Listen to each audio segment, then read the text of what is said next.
I hope you feel better. I hope you're here for 2 p.m.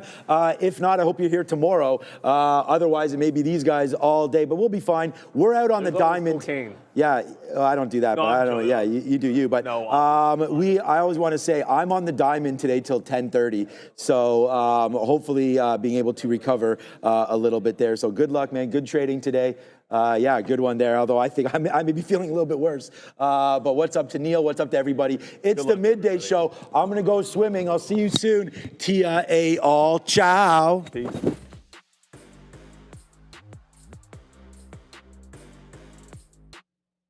Ooh. Boom! Greetings and salutations. Beautiful people. Welcome to the midday show. That one right there is your boy Joey Options, and I'm Sharif. And what a day it has been today. A lot's been happening. Elon this, Donald that, Quantum this. What's his name? Jensen Wong that. Shout out to everybody. What's good, Vern? We got Jeremy Crypto. We got Adrian Diaz and Crystal Ball. Mateus Lane, Miggy Mogmo, Rogue, Juan Padilla. Shout out to Sean sorry, brother, I can't read that last name. Pizza Rat. We got Pitchbull, Flow Grade, Nygaard. We got Frank Drives and Fault Tolerant. Bonjour, SA. We got Jenny. Shout out to Jenny from the block. We got Jose Perez and Gotham House. Even CompuCare team joined us as well. Shout out to the OG Mike DeRider, Dexter Smith, and David Diaz. Shout out to Matt Fitzpatrick, Nomo, Andrew Sandoval, Pizza Rat. Again, Zion, Lala, the Smash Brothers. Yeah, I like that one. That's a good one. We got Rogue. We got, who else, man? Zachary Bobek. We got Yar Cristobal, Hambone, Pete Rock, Marcelino Aviles, Kurt D.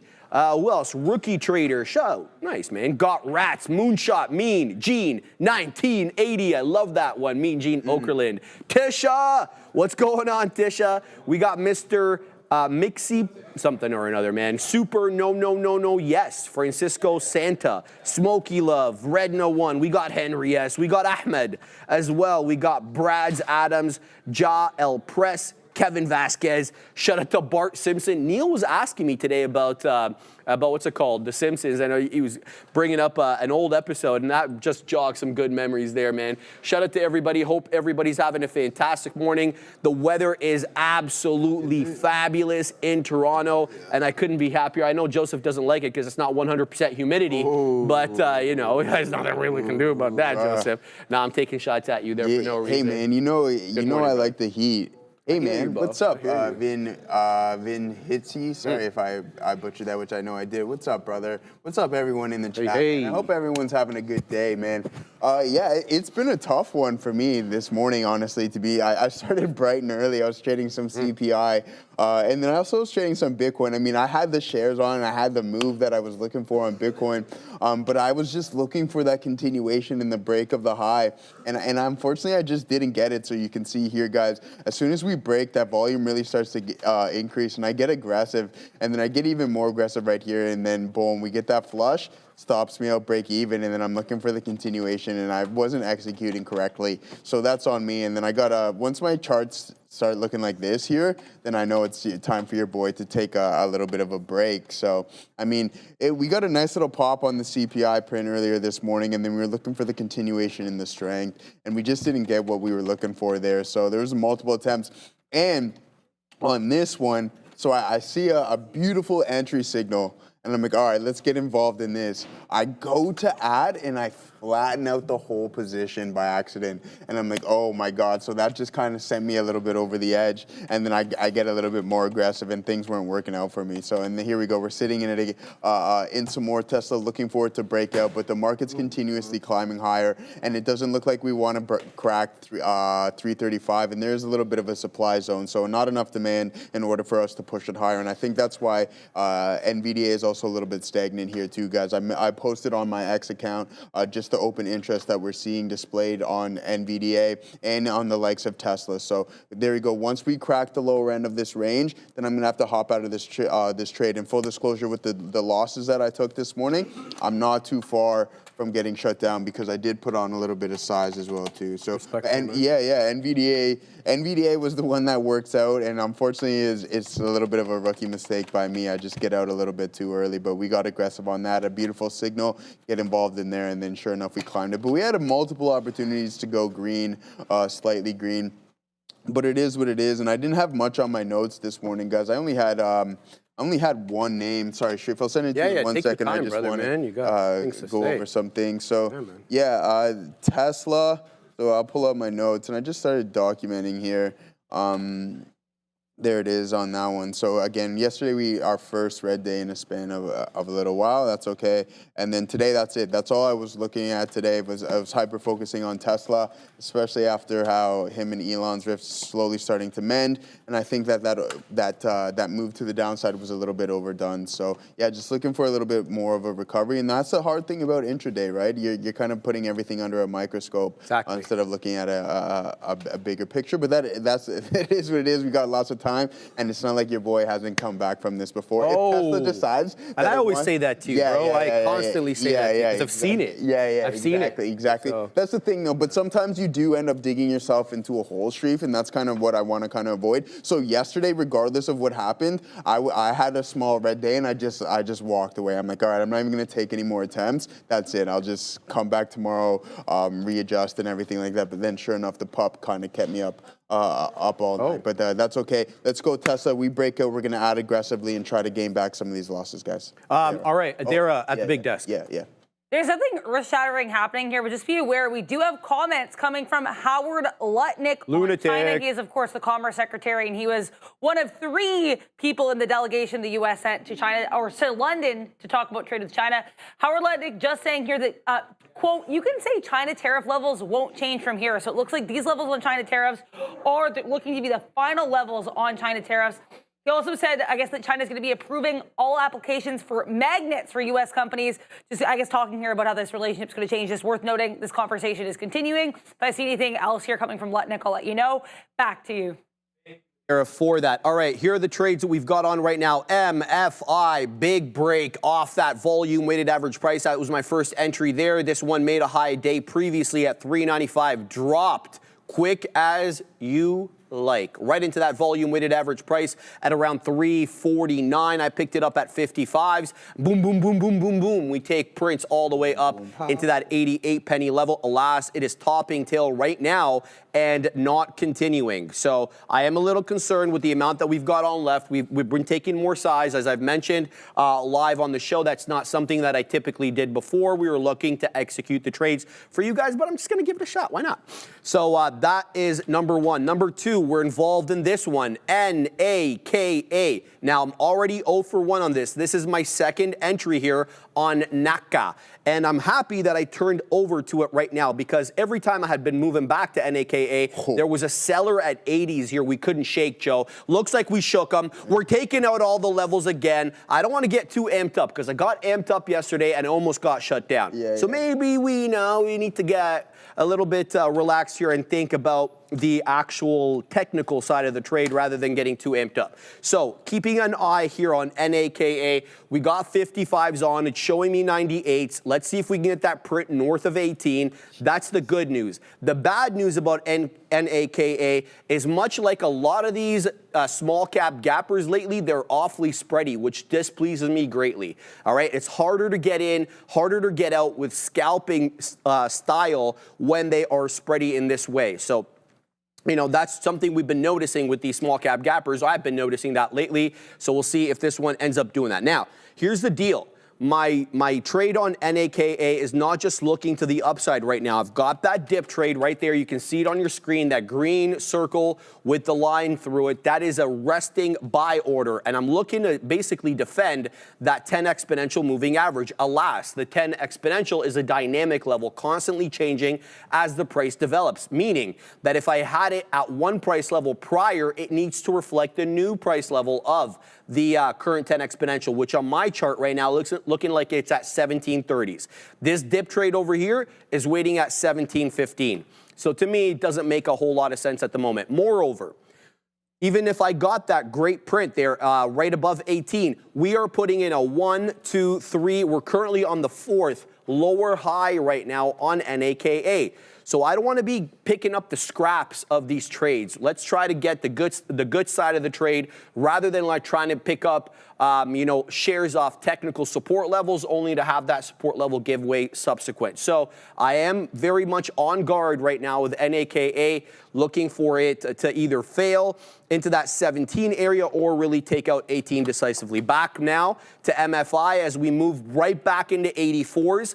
My best print on this bad boy was 85s. Now I'm waiting at 88s, and then I'm setting up in the 90s. So MFI in focus for me, but there's a lot of other small cap gappers running, or these small cap gapper like names. You know who I'm talking about. I'm talking about Quantum. Your boy Jensen was chirping up a storm out on the other side of the pond yesterday, and all of a sudden he's he's changing his tune about Quantum and when it may be practical and when it may actually be used in real life. So Quantum names having a fantastic day. Adira's got more news. NVIDIA sinking here. NVDA to the downside. We have more comments coming from Commerce Secretary Howard Lutnick saying, quote, "We are not going to give China our best chips." We know that NVIDIA did make a China-specific chip with regards to these exports. We know also that CEO Jensen Huang has been very vocal about wanting to be able to send chips to China. Right now, though, sounds like even if they do have some of these export controls moved, Howard Lutnick does not want, or the U.S. administration here does not want, the best of these American chips going over to China. NVDA getting hit here. Back to you. When lunatic speaks. Yeah, I like him. I like him. I mean, look, personally, I wouldn't want people calling me a lunatic, but I wouldn't be so averse to it, if I was like, a punk kid, in my 20s or my late teens, gallivanting everywhere. And my friends called me, Sharif lunatic. Ooh. I'd be okay with that. Did you see that video of him? I think it was him talking to some lady in Congress, and they were going on about bananas. Howard Lutnick? Yeah. No. Yeah, about bananas. So they're like, So what? So the lady's like, yeah, here, you see this? And then Lutnick was going on about tariffs. He's like, yeah. He's like, so his lady's like, yeah, so you can see that the price of bananas, Americans consume billions of bananas a year. Was this his confirmation hearing when he was doing this? Okay. Like that. And she's like, yeah, so America consumes billions of bananas a year. And then Lutnick's like, yeah, but if it's made in America, then you don't. Yeah. And the lady, and she's like, well, you can't grow bananas in America, so why is the American consumer having to pay the tariff for bananas? What do you say back to that? He just, obviously a political answer, right? That's what they were going on. That you can't just grow bananas, unfortunately, in America. But I got a good question by the Roaring Griffin. Get it. So you've mentioned in the past I've read umpteen books. Could you recommend a good one to start off with? Oh. Yeah, Technical Analysis for Dummies and then How to Day Trade for a Living. I think those are two great starts right there. And then from that you can branch out and find a lot more. And then there's great options reads as well too. So yeah, a lot of good stuff. And then you can get options trading for dummies as well too. So if you're looking to get in the options game, diversify. So Technical Analysis for Dummies, How to Day Trade for a Living, and Options for Dummies. Great starts there. And then eventually you'll learn how to branch out from that. You will branch out, make sure you take notes and everything along those lines. But yeah, I got stopped out of yeah, she said bananas are not made in America. Yeah, exactly. You guys know what I was talking about. Yeah, there. of course. That's why I gave you that look. I knew exactly what you meant. You knew what I was getting at, right? No, yes, well, obviously, that's what I'm saying, but you can't grow them here. So, unfortunately, it is what it is. But yeah, I got stopped out of Tesla. And I think that's enough, right? Like, again, it could break, but it's on me now, right? I have to pay or I gotta give my rules respect, right? Otherwise, they'll just end up breaking you. You'll get more frustrated. So again, I took a little couple more attempts on Tesla because it was my #1 idea, and that's exactly what I was planning on trading throughout the whole the session. But unfortunately, it's not doing exactly what I wanted to. We can see it from a daily standpoint as well, too, guys. A big time engulfing candle, and I was just looking for the continuation in strength. I mean, we're trading around $332 right now. Just the other day, we were trading around $278. So yeah, that's a big time move there in Tesla. Looking for that continuation that we just didn't get. I do see an indecision print on the 1 minute here on IBIT. I could get involved in that one more time, but it's not something definitive that I want to see a larger volume print right there and more of buying pressure involved in that. So again, we can take a look at Bitcoin from a daily standpoint and just look at it. So what I wanted to see from today, which we didn't necessarily get, was an open up on top of this range. Maybe it'll come tomorrow, and that's the thing about the markets, right? Is that you can have a great trade idea, but your timing could be just slightly off, and it can throw you. So you have to have the ability to adjust. So that's what I'm looking to do right now. I'm just going to adjust a little bit. And I was saying to Sharif earlier, I should just trade Robinhood because that thing is like Palantir. They're just one of the two names that are making all-time highs, so are constructing new highs. That is anyway. So stick to the strong names. Bitcoin, it may take another day or two for us to get involved in that, but I'll keep my eye on it. Oh, sorry about that. No, it's all right. I was listening to Pug Life. He's like, how long is this going to be on CNBC? Yes, Lunatic is on CNBC right now. Talking about the deal that will start in the coming week. Shout out to the Lunatic. Guys, you know, I don't mean any disrespect for the guy. We're just joking about that. Obviously, I have great respect for Howard Lutnick. It's just, we're just having some fun here. So I don't want anybody to really think that that's what I'm saying. All right, boom to the freaking high side.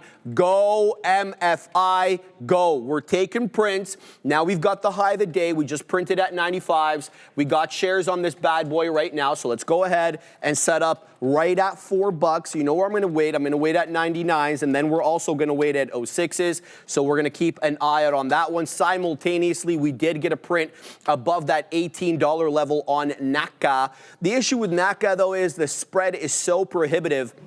It was at 18.15 on the ask and in the 70s, 1770s on the bid. Alas, that print that I was waiting for there at 22s, because I ride on 22s, we didn't get that print there despite the fact that it actually crossed. There goes MFI again through $4. This could be the breakout. It's taken out all my levels as we speak right now.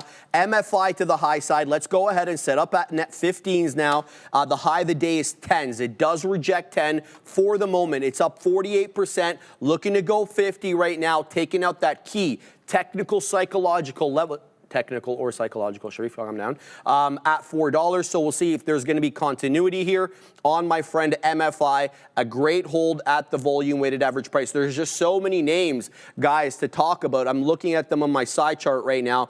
There's your Oklos. There's your SBET. KZIA. I saw what you said there, Tisha. KZIA is in focus for me as well. XTIA. Let's stop talking about it and start showing it to you over here. This is what I'm looking at. There's MFI, so it just took out my order. I got to go back because it's clearing my areas over here on MFI. We're going to wait now at 25s because it really keeps going, so we're going to set up at that $0.25 area, but simultaneously let's talk about KZIA. I happen to like this one. I dislike it. I disliked it, I should say, because of that pre-market high that we couldn't shake. But then we took it out over here at 10.55. Alas, we halted down, and now we're straddling that volume-weighted average price, it looks like here from the top side. VWAP just 5 or 10 pennies above that $10 area, where this current candle has a high of 10.55. So KZIA, another one of those spready tickers in small cap gapper world. So you're going to have to trade it carefully. I know, Adara, but like I hate them, right? So, yeah.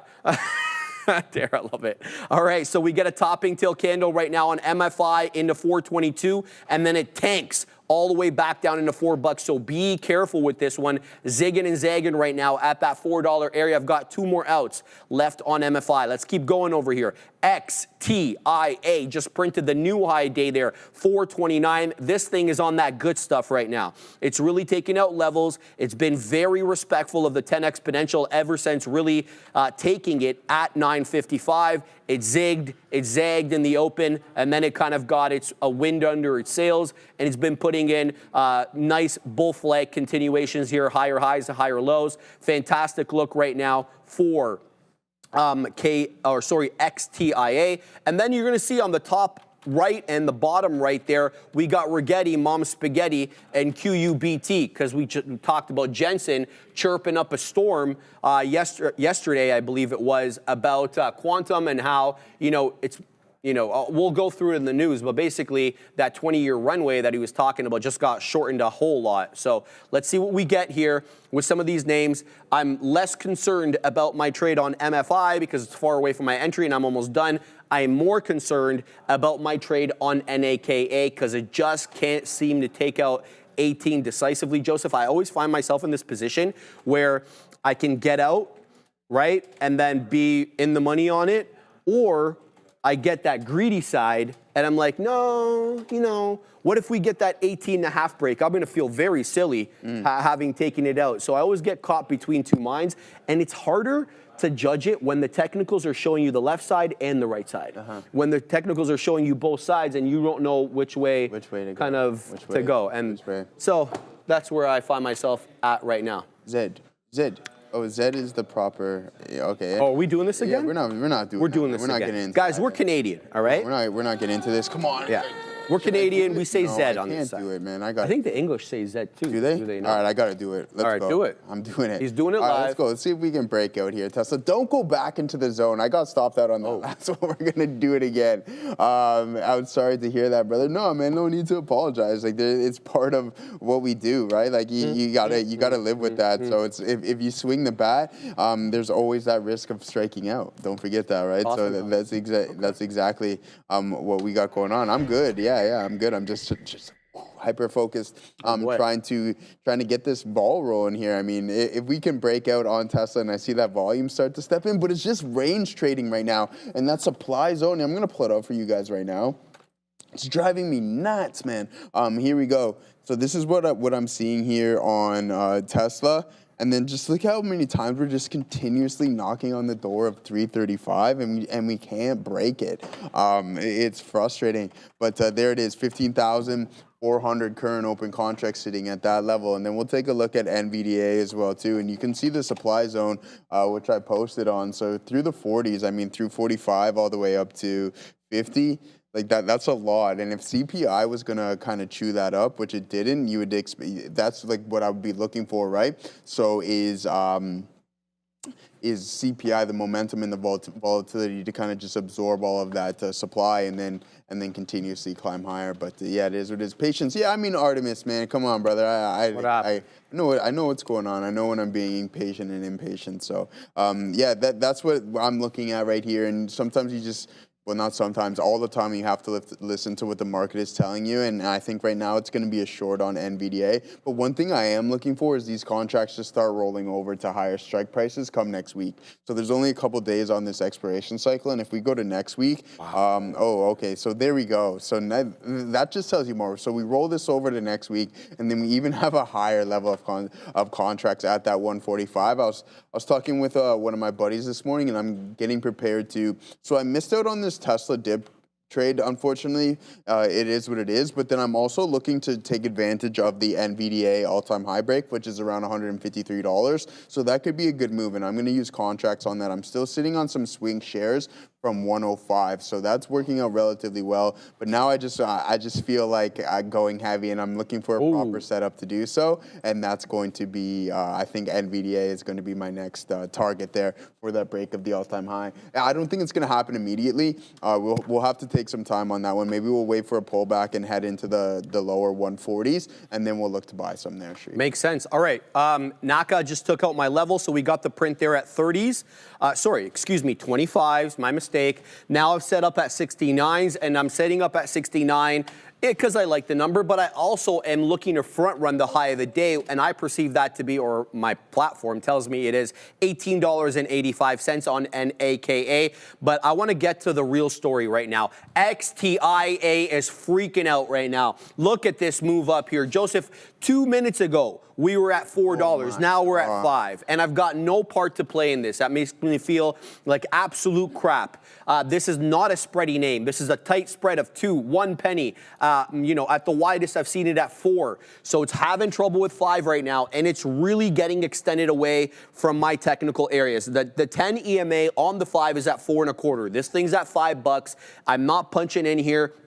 Come hell or high water, it's going to have to come back down into a key technical level. Now, I could find it at the $0.50. I could find it at the $0.25, but I'm not punching in at the highs. And here comes the $0.75 as it rejects that 498 high a day. Is this the micro pullback? And if you watch me trade these small cap gappers, we've been yapping a lot about micro pullbacks on a bigger breakout. What do I mean by that? I mean, when you get a parabolic break like the one that we're looking at on the screen, it doesn't go in a straight line. It zigs and it zags. And this is part of that zig and the zag. When it pulls back a little bit like that, is this the right entry? I always struggle with that. That seems to be my Achilles heel with trading these small cap gappers, being able to identify when something is a micro pullback versus a more prolonged pullback into a technical level. So I'm trying to watch, keep an eye on this one, see where the buyers could be stepping in by keeping an eye on the level 2. So good look right now for XTIA. I want to keep Random Oddities is saying 453, a good spot. I happen to agree with that $0.50 level, my man.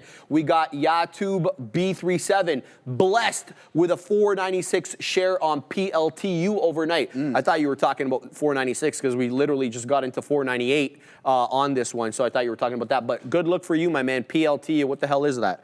PLTU, let's find out. That's Palantir Bull. Yeah, good. 2X. Yeah, you guys, look at that. Both of you guys knew exactly, and I had no idea. PLTU, 2 times Bull ETF for Palantir. Makes sense, makes sense. So I'm still keeping my eye here, guys, on XTIA. I'd like to weasel in here. If it's appropriate, it doesn't look like it is appropriate at the moment. So I'm going to pack my patience with this one. Full disclosure, MFI, we get that 415 print. It's a 422 high day. It drops into VWAP. My entry, I flatten out for a couple of penny winners on the last little bit there. NAKA, we still got one more out on this one, but I continue to watch as this one defends the 10 and it looking like a more prolonged bull flag. Now, I got 2 decisions here. One, I can wait for that 1869 fill ahead of that 1885 high day, or if I am convinced that it is a bull flag formation and we're in the flag component of the bull flag, why don't I add at the lower end of the range for that bull flag continuation? I'll answer that because I don't want to give back money if I'm wrong.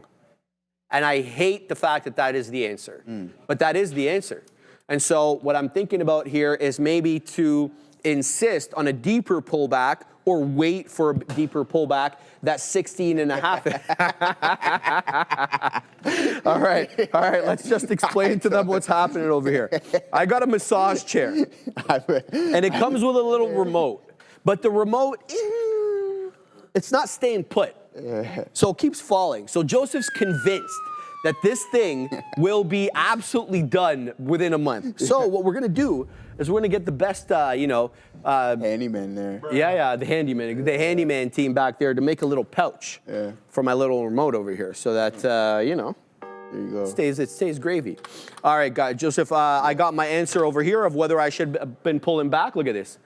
I should have been pulling, whether that was a micro pullback, the answer is it was. It was absolutely. Absolutely a micro pullback on XTIA, and now we are halted, guys, to the upside on XTIA. That retracement into 461 was the area low, and then all hell broke loose to the high side. It is halted at 537. There has been no red candle since 11:05. We're almost half an hour deep. No red candles on the 5. Keeping my eye on on XTIA. It looks like the best of the bunch right now, Joseph. Yeah, good luck there. What did Katina Man say was for lunch again? I forgot. Did you hear what he said? He said grilled chicken or something like All right, that. we'll take it Neil, then. did he say something like that? I forget. Yeah, I was too hyper-focused there. Chicken something or another. Yeah, so this is what's going on. In Tylerverse, I don't think this is looking like a good trade, to be honest with you. You can see that from a 5-minute perspective. This thing is just range bound, right? Like, it's an absolute chop mess. And then when my screens start to look like this, then it's just best for me to personally avoid them. So we're heading back towards the lower end of the range, and I'm probably going to get stopped out here momentarily. So, yeah, not a good look. That 335 supply zone really coming in handy here and just tanking this stock anyways. And I'm going across the board here. I'm looking at all the Mag 7s and the Qs are traveling higher, and I'm like, why are the Qs traveling higher? The Apple's moving lower, Meta's moving lower, Google's doing nothing, NVDA can't figure out if it's going left or right. It was only a matter of time until something just kind of tanked something. I'm not convinced that Breath was holding it up. I haven't looked at some of the larger names like CrowdStrike, CRM, etc., PanW. So we'll just keep an eye out on this. If the lower end of this range can hold, if it decides to break, you know what? I'm going to get involved in some Bitcoin here as well, too, because we are trading above VWAP, so I like that one there. So I'm in a couple names here to see what we got going on. But, yeah, if Tesla breaks the lows, then I'll have to get out of there. And I don't have too much ammunition left in the clip there, guys, in the magazine. So we have to just be really cautious and a little bit more precise on some of our entries. I mean, I don't remember when was the last time I got shut down? I'm trying to think. Very rarely. Yeah, very rarely. Very rarely. But you were always known for that, even when you were on the floor. Yeah, you were known as a good manager. Risk manager. Yeah, I appreciate that. Yeah, so I very rarely do I. So once in a while, when I do get shut down, I'm just like, it is what it is, right? You got to take the swing. So yeah, I'm in two names right now. Both not looking too good for your boy, but we'll be patient, see if the market can find a more definitive direction. IBIT. Go back towards those highs. I mean, so this was the game plan here on IBIT, and we executed relatively well. We added into the position on this breakout through these key resistance zones. But then as soon as we filled this gap, I had this marked out in streets like, Joe, that's a double top. You got to get out at that neckline. What I was down on Tesla earlier, I added aggressively into IBIT, and I had unrealized all up here, but then eventually I just didn't take enough off, and I got stopped out break even. But you can see that it filled this intraday gap, and that's why I'm fully convinced. Yeah, I get that Bitcoin is supposed to be decentralized, et cetera, but now that so much of the institutions own it, like BlackRock, and so many major American companies own it, you can't help but to look at it from a technical perspective and how other equities move, right? So that's just my mind. I won't be convinced otherwise. But yeah, let's see what we got going on here. I'm not saying that it can't be an outlier or anything or move on its own, because that's obviously not the case. It can do everything, but I still believe it's highly influenced between some of these institutions. Absolutely, Joseph. Yeah. All right, I'm all fixed now. I'm fixated and keeping my eye on XTIA. I want to read out Tisha's levels. Tisha says XTIA room to 791, then gap 869 to 1222. The 200 moving average is at 67.77, so not an issue. Thank you for that, Tisha. So I'm keeping my eye on this one. My move here on XTIA, right now it's showing me a theoretical auction price ahead of the halt level. We halted at 37s. It's showing me a top right there, guys, on the screen, TAP 550. We're about to open up, I think, in about like 10 or 15 seconds. What I'm going to be looking for is a big spike up, maybe into 6, and then a move back down to test the halt level. As I've mentioned many times, I perceive these halt levels to be intraday areas of support and resistance. If that is the case, I'm going to go looking long here for XTIA at around the halt level, assuming it clears the halt level and then comes back into it. 554 right now of the day right now, or sorry, theoretical auction price is showing 554 right now. I think we have about 5 or 6 seconds or so. Let me just double check. 37s is halted at 41. It should be opening momentarily.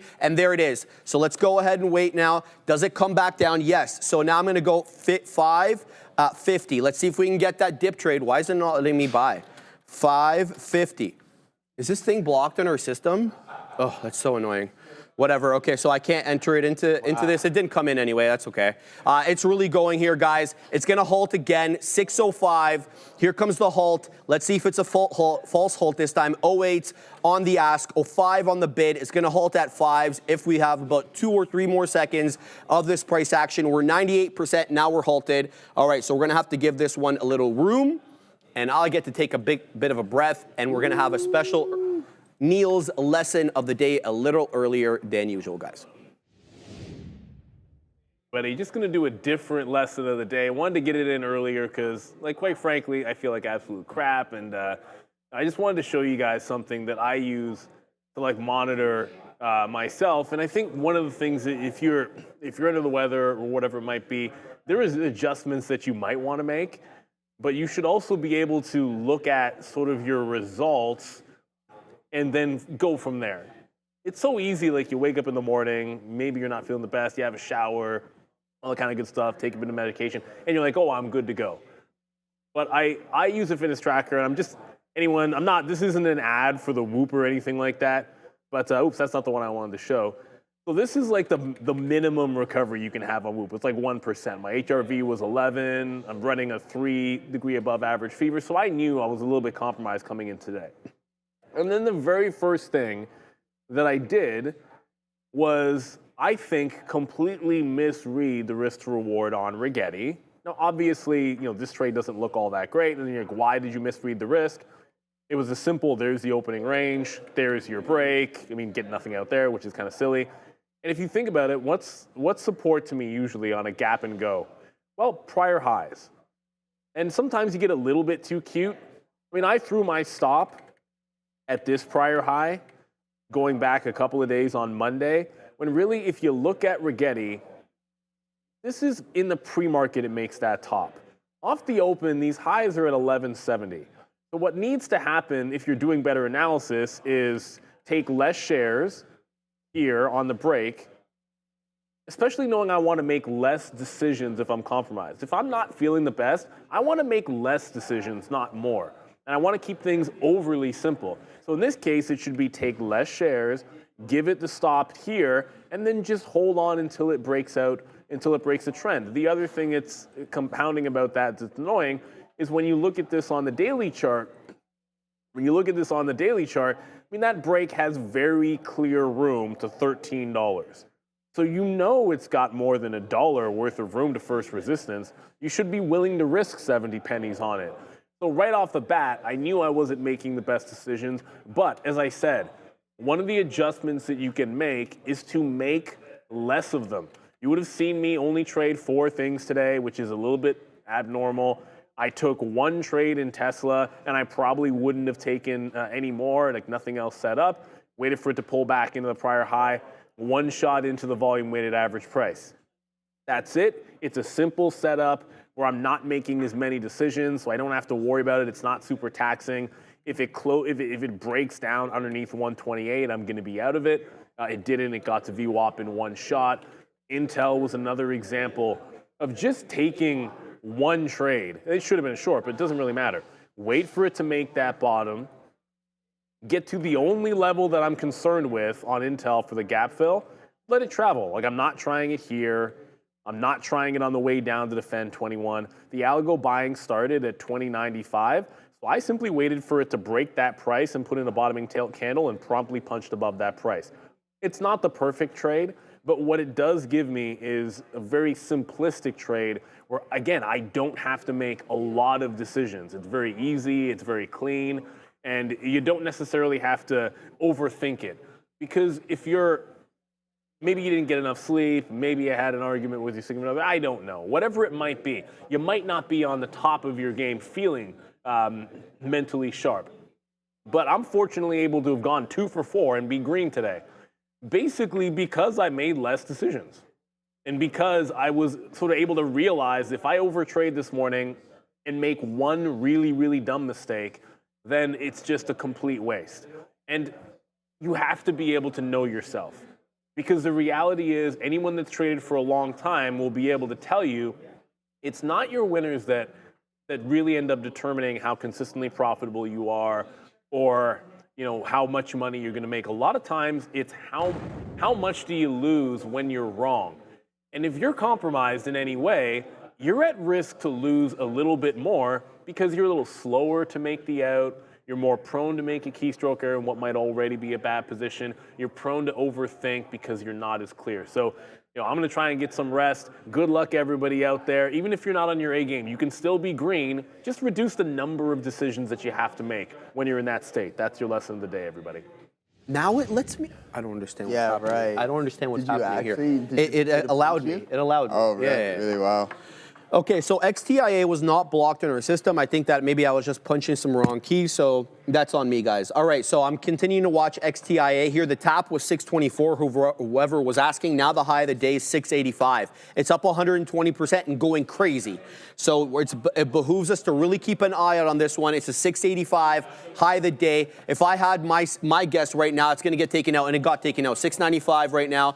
I think 7 gets taken out. Let's give this one the old college try. We're going to give this one some room into that $7 area. Perhaps we can get a spike through 7. 99 is now showing up. There's 7. Let's take out some. Boom, boom, all the way up. Boom, Dun-na, boom, dun-na, Boom, boom, dun-na, dun-na. All right, guys, we're having a good time. So XTIA 94 is long right now. 738. It's good. It's continuing. Man, it's continuing. Let's win at the $0.50. It's going to halt, Joseph. 40. It's going to halt at 40. Let's see now. The halt parameter is 10 seconds long. Let's continue to wait. Watching. Let's see. Does it false halt here? It's already. Okay, so now we're caught in an up halt, and I'm okay with that. Yeah. Good look right now on XTIA. Big boy move up, 142%. Guys, I'm just going to show you instead of telling you about it. The red candles are few and far between right now on your friend XTIA. If I can just open this up, please. Thank you, Mr. IB. And this is the red candle I'm talking about. Like, I'll take that if that's a red candle right there. That manifested at 11:05, barely red. As you can see, looks more candle of indecision. So big boy moves right now on XTIA, halted to the upside. Let's take a quick gander at what the theoretical auction price is. It looks right now, it's showing us 50 down to 49, 45, zigging and zagging as it always does. We'll continue to watch this one right now. XTIA, big boy move up here, Joseph. We're going to keep an eye for a possible 10-minute halt now because it keeps halting to the upside. Nice. Good luck there. All right. Yeah, guys. I see what you're saying there on Uber. Yeah, sometimes some of these names, they don't have weekly expirations, so you have to roll that one out relatively far. And I mean, that's not too bad either, right? Like you can think that it kind of just reduces your gamma exposure as well. So that's something positive to take a look from it. And you don't have to wait until it expires worthless either, right? You can just buy it back. So yeah, that's that game there. Yeah, guys, both of my trades here not looking too good. I'm probably going to be switching over to the simulator here momentarily, as Tesla does not want to break up or down. It's just a really big time choppy mess. Let's take a look at it from a daily standpoint to see what we got going on. Yeah, and I mean, it's just an inside day. Looking for another continuation, but a big-time breath, a couple gap ups, fills this gap, and then decides that it doesn't want to do too much. So what's your stop on TSL? I got to hold it for the low of the day, but again, like I just said momentarily, already held it against me, so more than I already should. I should have been out at the break of the volume-weighted average price. Same with Bitcoin. It doesn't want to break up either. So, yeah, those are my two trades right there, guys. If they stop me out, then it is what it is. Then I'll just have to switch over accounts there and find something else to trade. Meta's taking a nosedive. Hood's still holding up relatively strong. Google looks like it wants to break through some key support levels as well, too. So you can see that we're just forming these this consolidation phase, a bear flag, I guess you can saw it with a flat bottom, and then also consistent lower highs. So yeah, that's that there on some of the bigger names, guys. I think NVDA is going to be weak until we start to see some of those high levels of open interest slowly start to be absorbed, and we've gone over this plenty of times, is that until they start to roll over, slowly decay, then that you're going to have a hard time breaking through some of these key levels, especially if there's no high level catalyst or anything that causes a massive momentum or volatility spike. So keep an eye out on those things. I'll hold on for as long as I possibly can here, guys. It's unfortunate that see, that's the thing, right? When you're when you're trading, you're like, yeah, I want a little bit more, but you have to take what the market's giving you. And with this trade, if I just took the majority of it out there and I took a break even or just a stop there from a technical standpoint, then my day would be looking substantially different. But that's not the case. That's what if history, and we don't go by that. This is really, really good entry and adds, in my opinion. And then we only take 10% off there, which is nothing. And then we add double what we've removed there. And then we take another 10% off, but then eventually all those unrealized got stopped by that volatility to the downside, and then it decides that it wants to hold up on VWAP. But now we're trading south of it. And what I'm seeing from a daily standpoint as well, too, is that we're not necessarily in breakout territory. I went over the thesis. I would like for it to sit above the daily range in order for us to get that continuation to the top side and break that previous 112,000 level. So that's what I'm looking for precisely. And I also own a contract that I bought yesterday or the day before as well. It's doing half decently, right? So it's a 65 strike price that doesn't expire until November or something. So again, if we get that big time pop, then I'll be sitting pretty and just collect extrinsic value on that one. You should DCA on Tesla right now. No, I don't do that, Pitchbull. That's not my style. I don't DCA. And that's just my personal style. I don't do that. I'll average up, as you guys see me do here, but I don't DCA. That's just not my style. It's not how I was taught. I know Sharif does it. I know Katina Man do it because that's their style. That's not. If I plan my DCA. That's the thing. Yes, that's what I'm saying. You plan. It's a planned DCA. I don't have anything planned like that right now. No, I average into that, and it's not necessarily my choice. I'm not saying. I actually agree with him 100% because I see him consistently only adding to winners. I don't see him adding to losers. No, and that's the thing. So I mean, there's a system that's proven that it works. You and Sean do it really, really well. What I figure that I do a little bit better is just add into the winners and then just get out when I'm supposed to. So you can see that I have that displayed right here, guys. We get that breakout there, and it's going to be a whole different picture. And then same thing here with Tesla. If we head back towards the top end of the range, I'll be sitting in a totally different spot here, guys. All right, XTIA, we stop out, break even on the last little amount, but it's right back above 7. It's open again, so I am kind of concerned that this one halts down. As Tisha was telling me in the chat, this is the third halt. Oftentimes, we do see a bit of a pullback after the third or fourth one. In fact, usually it halts down subsequent to so many halts up. So watching, looking for that halt parameter to trigger. It should be triggering now anytime. Let's see in the low 20s. This thing is really selling off. There it is. There's a parameter. It's going to be at 22s. Whether it ends up being a false halt or not, we're going to keep an eye out on this one. This could be an interesting ad here, Joseph. I'm going long. Go do it. Yeah, I got into the long on the down halt right now. I'm going to give this one a try, okay? So I got long at 622. It's already showing me a tap of 511. Come what may, here's what I'm doing. So the prior level was, the prior halt level, that is, was this one over here, 606. So this is why I'm looking for that area to defend. What I'm going to do is I'm going to place my stop just below that $0.50. Okay, so we'll keep watching here. The halt time, 11:46:42. So the earliest we can be open is 11:51:42, right? We add 5 minutes onto that bad boy. So we're going to see what we get, and we will not get upset. Purposely caught in a down halt over here on XTIA. Let's see if it flushes. Let's just give this one a try, okay? What else? What was Tisha's levels again for XTIA? I'm sure you can ask her, brother. You can just tag her there in the chat. Tisha Perkins is her name. Shout out to Tisha. So we'll keep an eye out on that. SBET, though, guys. I want to mention a couple of ones that I didn't really say too much about. One of them is going to be Plug Power. But before we get to Plug Power, we all know what SBET's been doing the last little while. You only need to kind of flip to the hourly to get a gander of this kind of price action. So we're holding a good technical level. It looks like that $30 level is absolute money. Is it 25 or 30? Somewhere around there. We hold it over here. We hold it over here. Do we break this downtrend? Yeah, kind of. I think we've broken the downtrend that we were on for a period of days, maybe almost a week there on SBET, selling off quite aggressively. That could be, a head and shoulders pattern, a more prolonged head and shoulders pattern right now on SBET. That's really beyond the scope of my analysis right now. The look here is an intraday look, and the intraday look shows you so much respect for the 10 exponential moving average on the 5. I mean, it did it over here starting at 10 o'clock. When it retraced back again at 10:30, it held very respectfully and then basically hugged it the entire time over here. So this is a missed one on my part. I'm more reluctant to want to trade SBET, okay? Because it's just so spready, so volatile, so dangerous. But, you know, if it sets up in the right way, again, I think I'm going to try to work into it. New high day just printed right there, 47.89 SPET. It's up 40% or thereabouts. So keep your eye on SBET continuing to go nicely.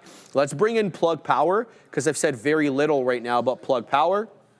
And I know you guys have been talking about it quite a bit there in the chat.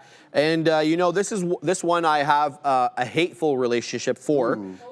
Yeah. You know what happened there, Adara. I do.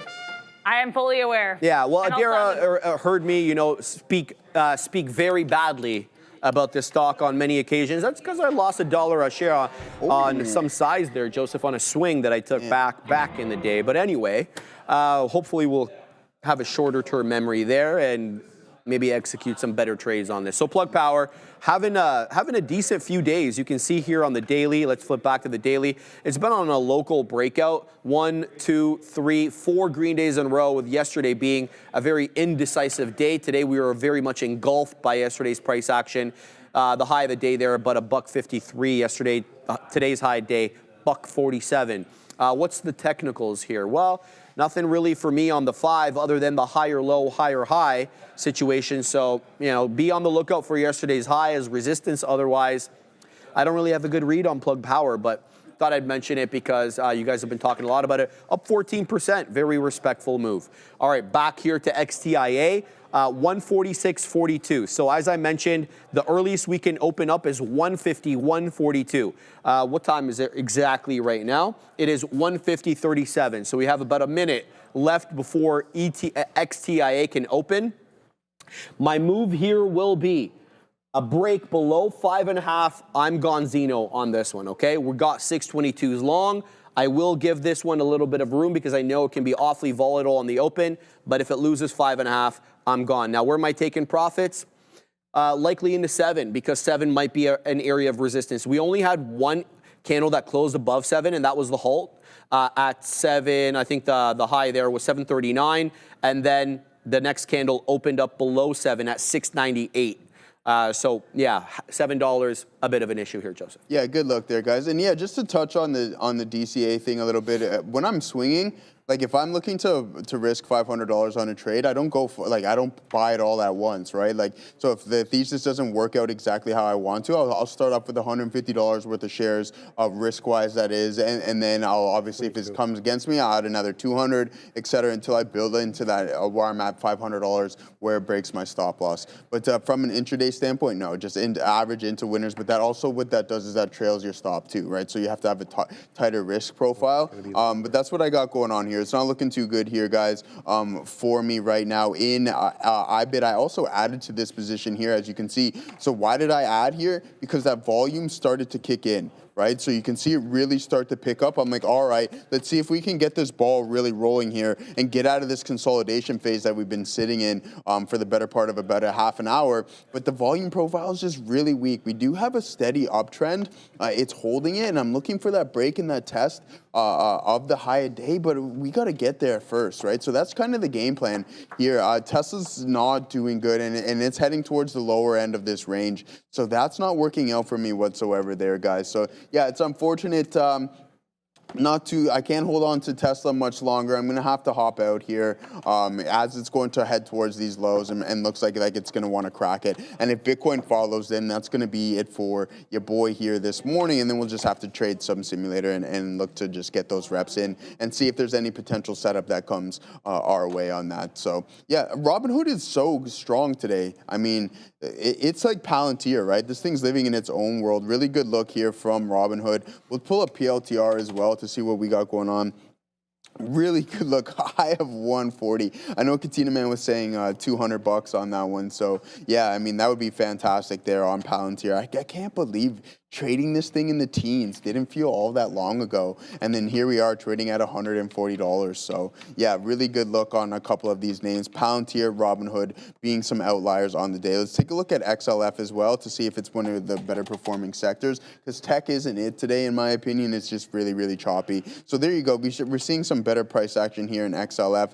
We'll zoom in and see what we got going on from an intraday standpoint. Yeah, all right, so hovering. And that's the thing, right? We got to take into consideration what the market has been doing for the past month or so, or a couple months now, that is, off of these Liberation Day lows. We're only a percentage point off of those all-time highs, so we can't go up all the time. At some point, we're going to have to come to the realization that it's like, okay, yeah, the market's going to cool down a little bit. So we're exactly 1% off of those all-time highs. Like, come on, let's go. This is some good stuff. And I don't know who's going to be feeling FOMO, but if you weren't buying here at the lows and you're getting these all-time high breaks, you're going to probably start buying eventually as well too. So I'm hearing a lot of that from analysts. With that being said, as soon as they say that people are feeling FOMO, be prepared for somewhat of a pullback, in my opinion. So yeah, just be cautious of that, guys. Don't chase anything. I told you there's ways around, especially if you're looking to swing trade or invest for the long term. There's ways around chasing underlyings, right? You can just do CSPs. For those who aren't familiar, that's cash secured puts. You sell puts, so that means you're synthetically long at a lower strike price, but you obviously need to have the capital requirements in your account. So essentially what you want to do is just sell puts at prices that you want to own the underlying asset at. And if it doesn't come down to those levels, then guess what? You get to make money anyways, and you're not chasing stocks. So yeah, if you have that type of capital and you're looking to do that without kind of chasing things at the highs, then CSP's your way. Let's see what it does. Mike the Rider, thank you very much for the super chat. Bash Bros, I'm feeling good on vacation. Right. LOL. We're very happy that enjoy your time there. Sorry to keep you waiting, Adair. Not at all, Sharif. I have an interesting little update here on TSLA. So as we saw this morning, we talked about it in the news desk, Elon Musk at about 3:07 a.m., 04 a.m., posts on X that he feels like he went too far with his post about Trump. Well, now the Wall Street Journal is actually reporting that that was because of Trump's team, that he said that apparently he got a call from J.D. Vance, Vice President, and White House Chief of Staff Susie Wiles urging him to walk back his issues with Trump. So not even market related, but pretty interesting here. TSLA breaking lower, actually looking to do that flat bottom break of 330 as we hear that it looks like Donald Trump-Elon feud ending might have less to do with Elon than it has to do with this team here. Also, I want to let you guys know there's two IPOs in watch today. I'm keeping an eye on both of them to see when they open. Here is Voyager Technologies, VOYG, and here is CHYM. I am watching both of these guys. The second I have any information, I'll let you guys know. But just, yeah, two IPOs on watch, and we're very aware. Back to you. Weasel back in if you can for a second. Is Elf, is that the Warren name? Is Elf Beauty or Ulta? Ulta used to be a Warren name, and then I think he realized right away that he put the L in Ulta. I'll put it that way. He took a massive L in that position. He closed 96% of it, like literally the next quarter, and I believe he's all out of it now. Thank you, Adara. Just want to make sure. There you go. Make sure to like and subscribe, as Adara's indicating there on the screen. Oh boy, here we go. We're open on XTIA. It's holding that 550, but for how long? We're long 22s. All right, so let's go ahead and throw in the stop there for that level. Let's see, do we halt up now? We're moving back up into 6. Okay, so we're gonna halt. It looks like we're gonna drop here. Yeah, we're gonna give some back. I don't care. We have to take shots like this, okay? So I like my shot at that level. I've already put my stop in. Let's see if this one can work back above 6. If it drops below 540, we're gonna give back a lot on this trade, and that's fine with me because we have to take shots. So keep your eye right now on XTIA, zigging and zagging in the high 5s. It's essentially at the 10 exponential moving average on the 5. Does it hold it? Well, we'll see. It's basically a candle of indecision. I'm looking at the side chart so I can see what it looks like on the 5. A bit clearer on my side. Doing absolutely nothing. Do I add at this level? The answer to that is no. I did not plan to add here. I will insist that I either print to the high side or get stopped out. That doesn't mean that I can't get back in. I like my chances possibly at 515 or so. That is where the volume weighted average price is. It's having trouble taking out 6, guys. It keeps moving up into 6, and there is a seller of note keeping this one down below 6. It zigs and zags right now, as we saw, at $6. $6, a technical area of resistance. It feels right now, at least intraday, as we've talked about many times, these halt levels act as intraday areas of support and resistance. The person who's selling at 6, can we shake them? Can there be enough buying to kind of push them across onto the other side? We'll continue to watch here as the price action develops. Really a candle of indecision right now, defending that $0.5 level low. That's where I've got my stop. Okay, so we just zigged above 6. Can we continue? We're above 6 on both the ask and the bid. All right, let's move up a little bit more if we can. Let's set up here. I'm going to set up just a little bit above my entry, possibly at a third of a dollar print. We're showing 6.10.15. Can we get up a little bit more? All right, so nice topping tail candle right now, or sorry, hammer candle forming on the 5, but now we're approaching that 622 level, essentially where I'm long. And that is acting as an area of resistance. The high of this candle right now, why doesn't it just show me? 622. So we are rejecting that 20 penny level right now, guys. Keep your eye on this one. 20 pennies rejecting. That is the halt level, the previous halt level. Can we shake it? Keeping an eye there. We're going to send it to Adara at the big desk. This is kind of going to be a rapid fire news version of happening now because we do not have Neil here, so we can't go into the rest of the day. And truthfully, I think it's more interesting just to talk about these headlines I'm just seeing coming in here. Let's start with Newsmax. NMAX getting, give that Sharif his money stock. But yeah, let's talk about Newsmax here, which is certainly not giving you money if you're long, unfortunately. This seemingly dropping here with volume after Fortune reports that Kelly Loeffler, who is Trump's appointee to lead the Small Business Administration Committee here, owning 136,555 shares of Newsmax. So NMAX weirdly dropping here on this. Interesting look for NMAX. Keep an eye on FXI in China here as well. Wall Street Journal reporting that China's ease up for rare earths. They're only going to ease this here for 6 months. So we know rare earths and rare earth minerals, one of the biggest things the U.S. are looking for. Apparently, this ease is only going to be about 6 months. So unclear if that's going to move the market, but just something I think to be aware of. We're always keeping you guys an eye on this China-U.S. situation with regards to negotiations. It's come up a couple times here as well in Treasury Secretary Scott Bessent's testimony for a congressional committee. I'm still listening to that. If there's anything market moving there, I'll let you know. But it's been pretty tepid, pretty chill. I want to mention too, so both these things happening in 1 hour. At 1 p.m., we will get here comments, or I guess a press conference here from White House Press Secretary Caroline Leavitt. And B, at 1 p.m., we will be getting a bond, or I guess a note auction here that's going to be the 10-year note. So 1 p.m., 2 news catalysts. I'll keep an eye on both those for you. Keep an eye on these IPOs as well, guys. CHYM and VOYG. Let's see if that stock gave Sharif his money. Back to the Bash Bros.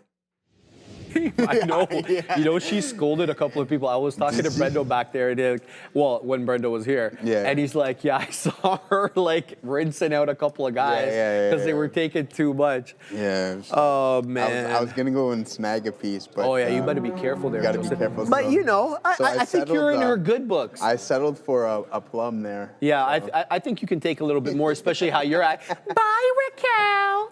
See you, Raquel. You see this guy, how he talks to Raquel? Yeah, I know, but like I'm not saying anything that's wrong, Ram, right? No. You should see this guy, bro. I was like, hey, no, man, I'm polite. I know you are. Cow thing, have a good day.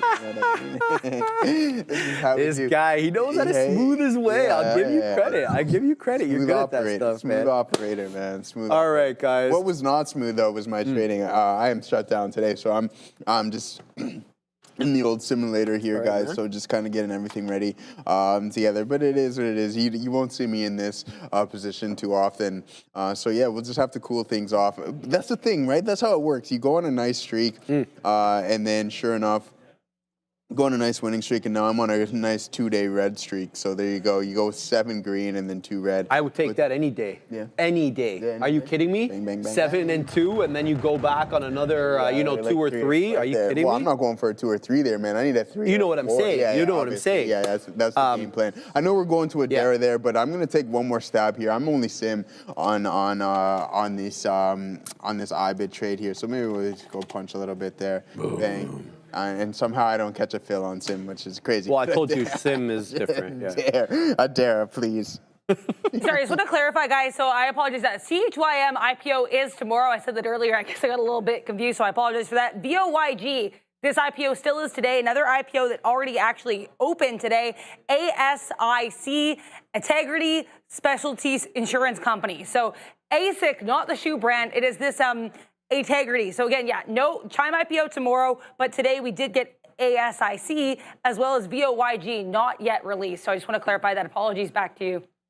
Yeah, I can, unfortunately, Lewis. Otherwise, I would, my friend. But I don't think it's really in play today, right? So you guys can tell I'm already over it. So we'll just figure out something else. I mean, it has been. Yesterday was choppy. It did. See, I was looking at some of the charts in the evening yesterday, and yesterday was choppy, and then you kind of get that afternoon pump. But then the weakness kind of just stepped right back in. All right. So I was just keeping my eye out for that.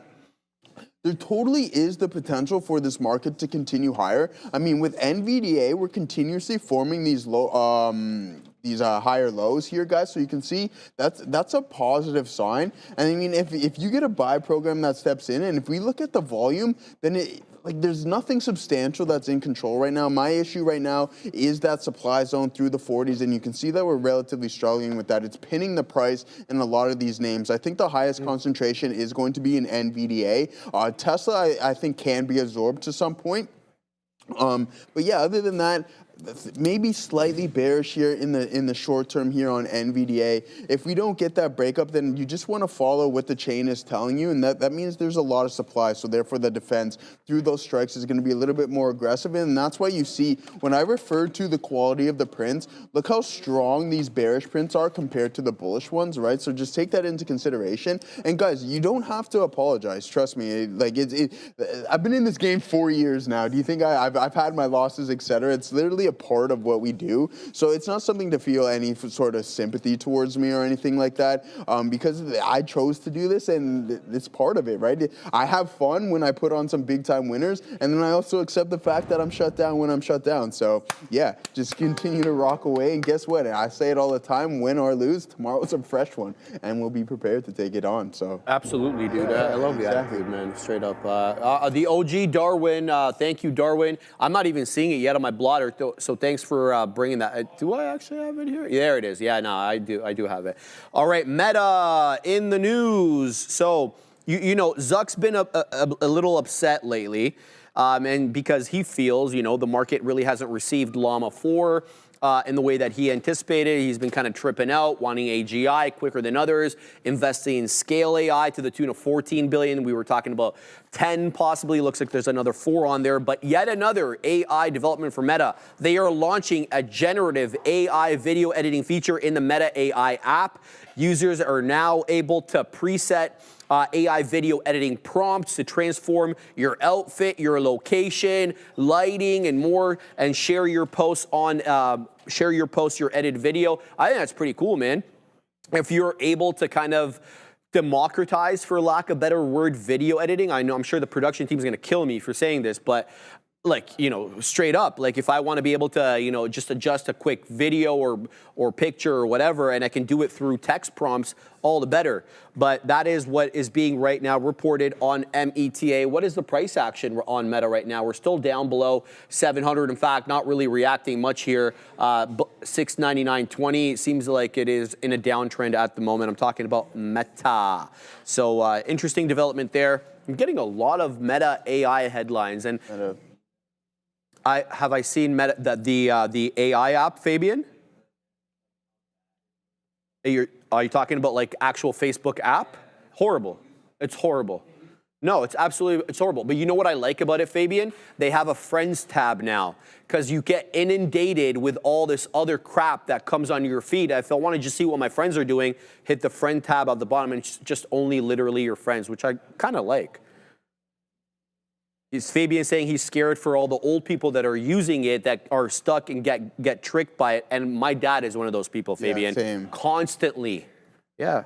Yeah, I don't disagree with that. My dad is constantly seeing these AI-generated videos, and he thinks they're real. Yeah, same. My grandma too. You know what I mean? Like, it is a serious problem. She doesn't know if it's real or fake. No. With some things as well, too. My dad's always... You know what's funny? One of my good friends, my buddy that I own the condo with, so twice, you know when you get those phone calls and they're like, yeah, we need your social insurance number, it's the CRA.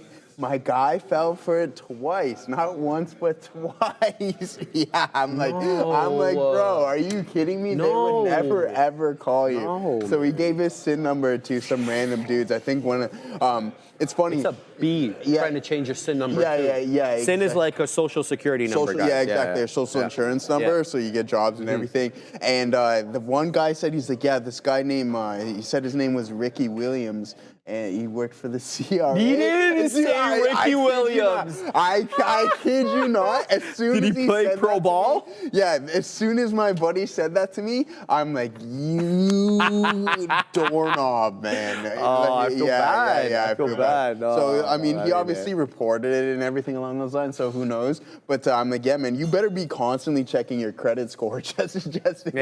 You know what I mean? There's like, I don't know if you guys have this in the States. I'm sure you do. But I got a credit monitoring thing that I pay for. And if there's any additions or inquiries or anything on my credit, I get a notification email telling me, oh, this company did a credit check on you, or this new entry. Like, for example, if I get a new credit card, it'll tell me, like, oh, there's a new creditor on your profile. So, that's cool. You know what I mean? Uh-oh. You got to read that before you, you know. Thank you for that one. Big smile. $5. Yeah, your bro's number. I got some stuff to sell. Why are you such a bully, Big Smile? Funny, man. Yeah. I love this guy, bro. He's always bullying everybody around here, bro.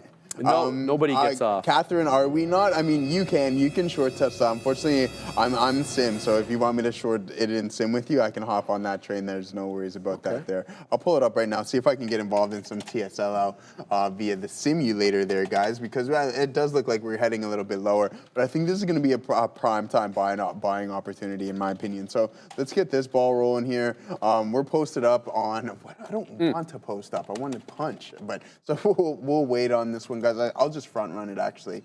That's why I got it. So sorry for the lackluster punch there, guys. All right, so now you won't see it on the board there. Maybe I'll get the production team to switch over to my sim account. But there we go. Yeah, I'm short Tesla at the break of these support levels. Let's see if we can get this continuation to the downside here. I'm short via TSLL, so yeah, just keep that in mind. We'll take it for the break and the continuation. If it punches back through and heads into the middle of the range, so then that's it. Sim myself some S-bet. All right, we can take a look at some S-bet here momentarily, but Tesla continuing to tank here. Let's go.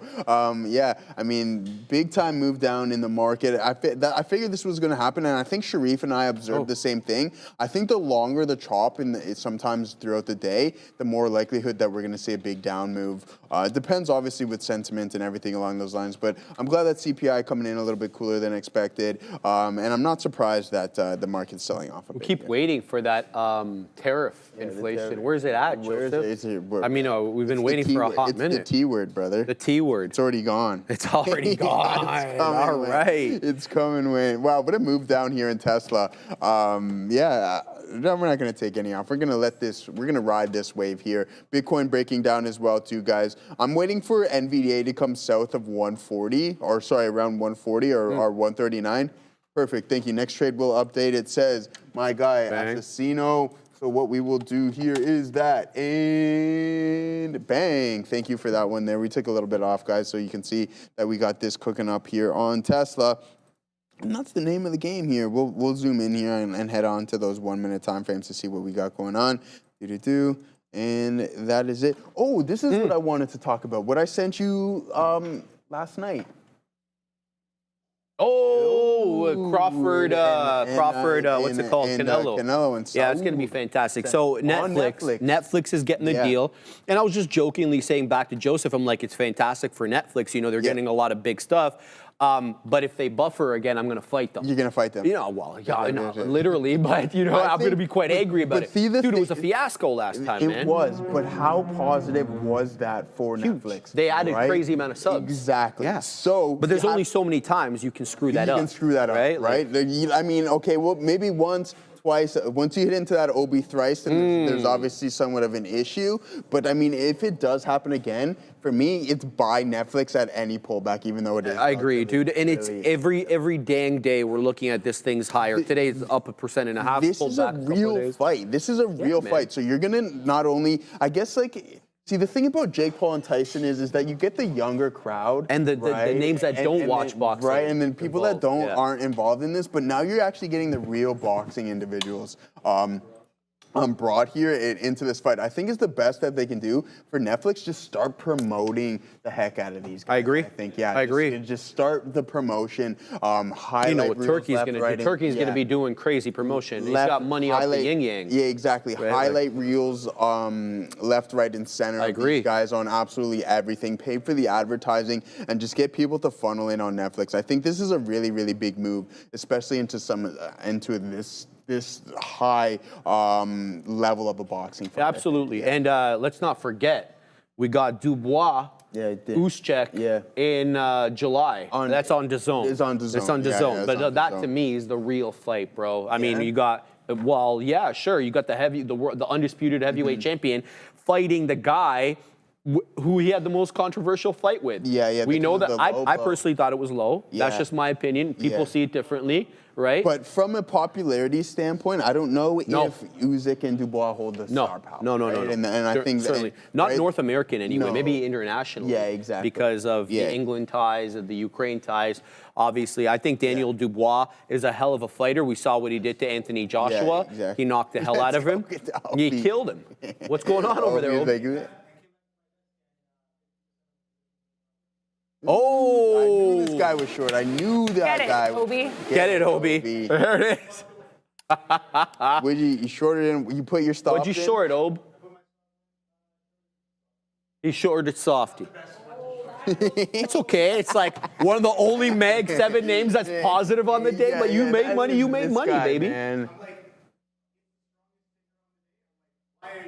It's the strongest ticker on the day. Why are you running? Get down, said Obi. Shout out to my man, Day Trader Cut. We gotta shut him out, man. $5 super chat. Thank you very much, Day Trader Cut. I needed CPI to come out. Oh my God. I'm gonna read this, but I know you're a liability. Now you've been categorized as a liability. That's crazy. Day Trader Cut. I needed CPI to come out hotter than my wife's boyfriend so these puts would print. Yeah, did you hear that, Adara? I don't know. I don't know how I'm going to pay for their vacation now. Oh, wow. Why are you paying for their vacation, bro? Throw the pineapples up in the sky. No. You can't be paying for your wife to go on vacation with her boyfriend. Throw the pineapples in the You got to pay. You got to pay a private investigator. That's what you need to do over there, my man. Shout out to my man. All right, guys. New small cap gapper Assassino break into the high side. It goes by the ticker JEM. Cayman 707 Cayman Holdings is the name of the company. It's up 65%. The halt level, $6.60. Let's find out what the theoretical auction price is on this one. So we're going to load it up over here. We're going to take off QUBT because it is losing the volume weighted average price. JEM, I mentioned 660 halt, tap. Theoretical auction price showing 680. So for the moment, it is slated to open 20 pennies higher. Let's keep an eye out on this one. 1.4 million shares on the day. I'll submit to you the volume just started coming in. I'm looking at the 1 minute here on my top screen. The volume really just started coming in at about 10 after, more like a quarter after that we're basically right now. So let's keep an eye out on this one. Another small cap gapper breaking to the high side here. I don't even have any information on this company. I don't know what they do or anything. So let's find out JEM. All right, we're going to go to Adara. She's got information, I guess, about this. She has a new ticker. Go ahead, Adara. Oh, JEM, Adara. Thank you very much. Appreciate that. Thanks, Assassino. I couldn't hear her. I appreciate that, my man. All right, let's see what else we got over here in the chat. Big Spile sent me a message there. 50% tariff in China a few months back was world-ending, but now is super bullish. I do not know that I believe that. Look, Big Spile, I don't think it was the 50% that was bearish. It was the unknown. Where the hell does this go? How much does this get out of control? We saw the 145% tariffs, then China responding with 125. Now it seems like the temperature is kind of being taken down a little bit. I think that that's maybe why the market's reacting. They're getting that clarity. They're getting that certainty, whereas before they had none. That's just my opinion, brother. Salvage the second.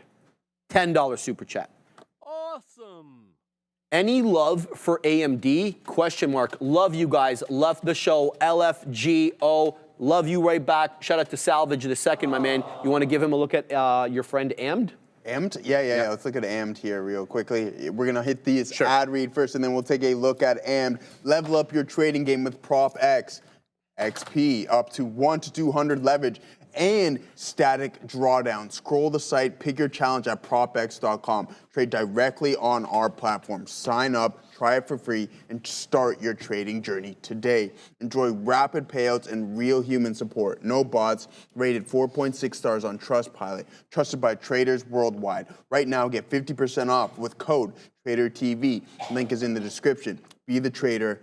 Get funded. Join PropX today. PropX, your edge starts here. Visit now. You heard Sharif say it himself. Be the trader.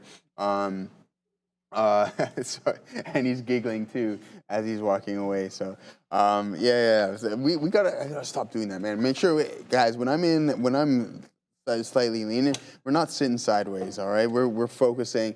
So you gotta be like, Joe, sit up straight. All right, from now on. So don't allow me to kind of just sit, relax, and cool on, all right? Even though it's Joe Cool. Remember Joe Cool? You guys remember that stuff? Remember that brand? Joe Cool? No? All right, good talk. Joe Cool. Yeah, you don't remember that band? Okay, that's all right. I mean, they still got Joe, but yeah. Obi's laughing at me too. Give me the crickets there. NVDA heading towards the low. Who is that? Mike K, I think, I don't know, it was an old brand back in the day, like Fat Pharma. Do you guys remember that? But yeah, see if we can get this bounce. Nice indecision print on the 5-minute here on IBIT, looking for that rebound here. Maybe we can get that move back towards the volume weighted average price. But NVDA breaching through some of these lows here, guys. So not a good look. And we're just referring to that supply zone. I also posted it on my X, so you can go check me out there at TraderTV Joseph. And then I just posted a couple things. I posted Oracle's expected move as well too there, guys. So you can go and check that out. So if we have any half-decent earnings. Oh, and join Adara and I. Adara, it's you and I tonight on the Aftermarket show. That is going to be the duo you guys never knew you needed. So make sure you guys join Adara and I. We got Oracle reporting after the bell here, guys. You can see we're looking at a 7.1 expected move with a high of 190 and 164. And then here's some of that options chain stuff that I was referring to earlier as well. So you can just see this abundance of supply through some of these strike prices there. So yeah, go check it out at TraderTV Joseph. Just give your boy a nice little follow there, and then we'll continuously post those. And we'll also post our winners, our losers on that one. Got them on my watch. That's going to be interesting. Looking forward to doing that tonight with Adara reporting Oracle in the Aftermarket show. So yeah, that's what we got going on. Let's see if we can get this bounce here in Bitcoin. That is going to be our primary objective. Gorev, I know you are long. I believe you said Tesla on a 1-minute candle. But why am I long IBIT here? Nice indecision print. Is that volume signature isolated? Not necessarily, but one thing is that we do have some and one step more. I'm telling you, bro, it's not gonna Shut up. So there's a big time engulfing candle right there. There goes Katriv's converter one more time. I love how you call it the converter too, bro. Yeah, I love it. Yeah, so there you go. Maybe we'll go around the table to see if people call it a remote or a converter. Yeah. I think dude, like I think it might be a 50-50 thing there. Also, put it in the chat too. Is it a remote or is it a converter? Yeah, like what do you guys say? I mean, I say remote. I've never used converter before. Remote. Adara. Ram. Adara. What is a converter? I've never heard of a converter. It is a remote or it's a remote control. What are we converting? I don't know, Adara. We're converting, I guess. What do you mean we're converting? We're changing the channel, Joseph. To a higher level at Casino. You will not convince me that this makes sense. Yeah. Converter. Yeah, exactly, Joseph. Fabian, save me here, brother. Is it a remote or a converter, Fabian? Controller. He just dunked on both of us right now. Remote. Okay, you're getting a couple of converters there, but I would say most of them are I would say most of them I wouldn't are even remote, say so. I wouldn't even say I'm getting any. People are asking what is a converter. Never heard of converter. So it's definitely leaning towards remote. The clicker. Yeah, the yes, clicker big is spile, there. my Yeah, man. there we Yeah, I've go. heard that as well. Shout out to all the euphemisms for remote control, man. There you go. I don't know. I like an ex-girlfriend of mine. Her family, all they said was converter, converter. I mean, I've never said that in my house. It's always been the remote, always remote control. That's the only person I've heard. It's an Ontario thing? Get out of here. What? Hold on. Chat said that, or yeah? Ram just did a chat search, but you're getting some Americans saying it too here, Yeah, they're Ram. saying a So lot it's of kind of hard to remote say. here. Yeah. You think so? Yeah. Blackhawk JP, you are converting the analog movement into digital actions. Give me a break, bro.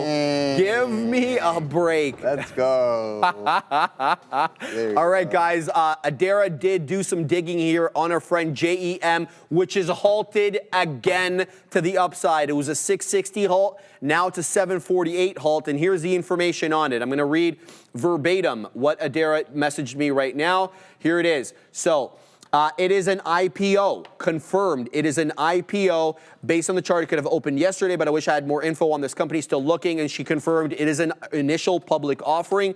A quick look here at a wider time frame on our friend JEM will confirm that. Let's go over here. Let's just go 15 minutes, and there you go. It is from Monday, and it looks as if this thing opened up on Monday right around $4, a little bit higher than $4, and now it is halted to the high side at 748. Basically did nothing yesterday, and basically did nothing the day prior as well, except for this spike up here, and then it moved down, then basically consolidated. So 748 current halt up 86.5% here, Joseph. We're going to keep an eye on JEM. Nice. Good luck there, guys. One for all, the new trading competition from Trade the Pool.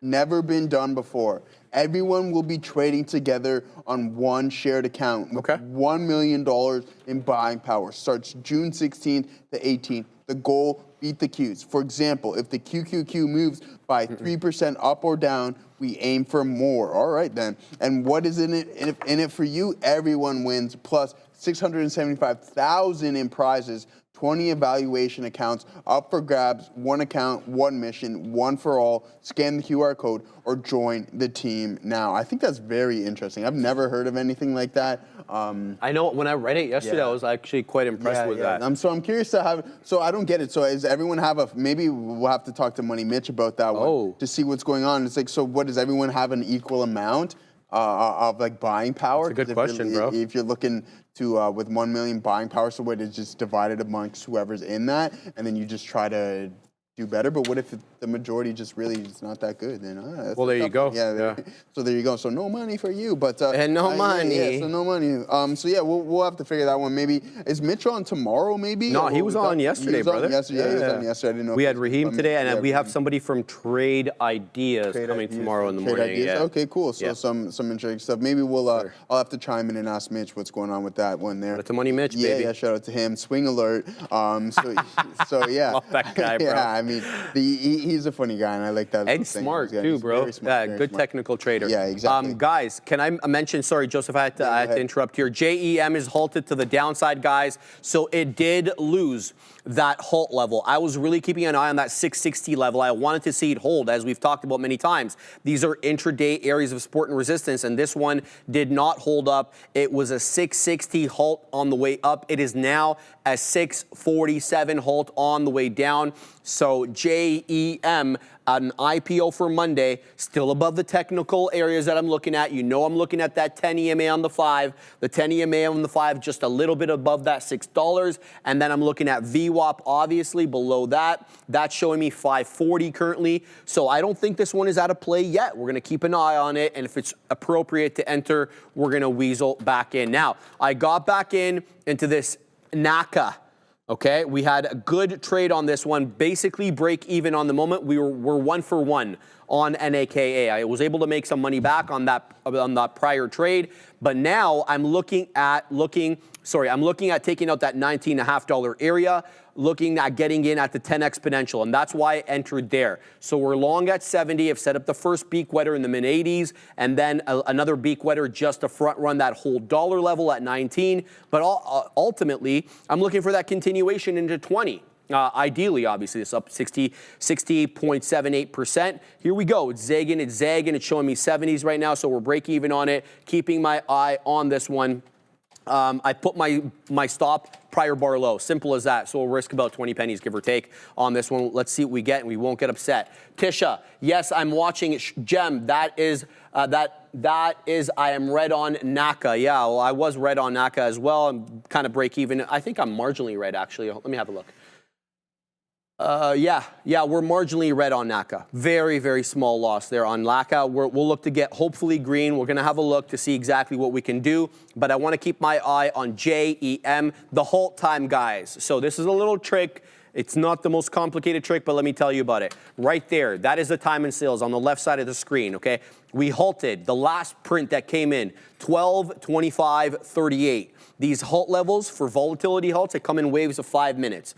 So we got a 25:38 halt. It's currently 28:50, okay, as I read that. So we got another couple of minutes on this bad boy before it opens up.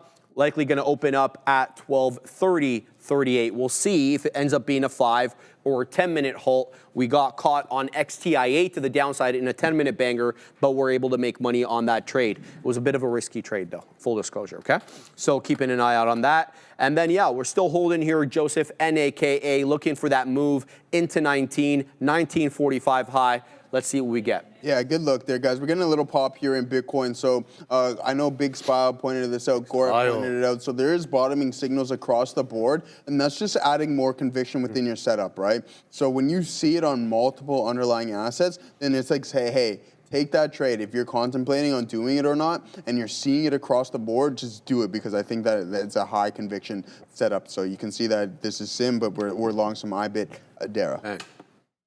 Great look here for Luminar Technology, 21% short float LAZR. The ticker might be familiar to you if you trade small caps, because it has rallied in the past, and it looks like it's moving higher here. I guess some people posting that there's photos of Tesla continuing to test its LiDAR ahead of its robotaxi rollout. This is a LiDAR company, LAZR. Good look for this name as it rockets higher. TSLA, for what it's worth, bouncing a little bit into 329s here. Back to you. Very much for that, Adara. Appreciate it as always. All right, we took a quick print there, Joseph, on NAKA in the mid-80s, but it's still zigging and zagging. We're still not we're not in the clear yet. Okay, I need a big clearing of $19. Sure, it's holding above the 10 exponential, fantastic, but that's not what I'm in it for. I'm not holding it for. I'm not in it for it to hold the 10 exponential. I'm in it for it to go higher highs and higher lows. So a quick beak wetter there in the high 80s, but now we're going to wait for the high 90s, and then we're going to set up as well in the 19 area. So we're going to go 19, let's say 15 or so, give or take around that area, and we'll see what we get there. My man, what do you got? Yeah, I'm still sitting in these couple trades here, guys, and I mentioned that with the same signal across multiple stocks here.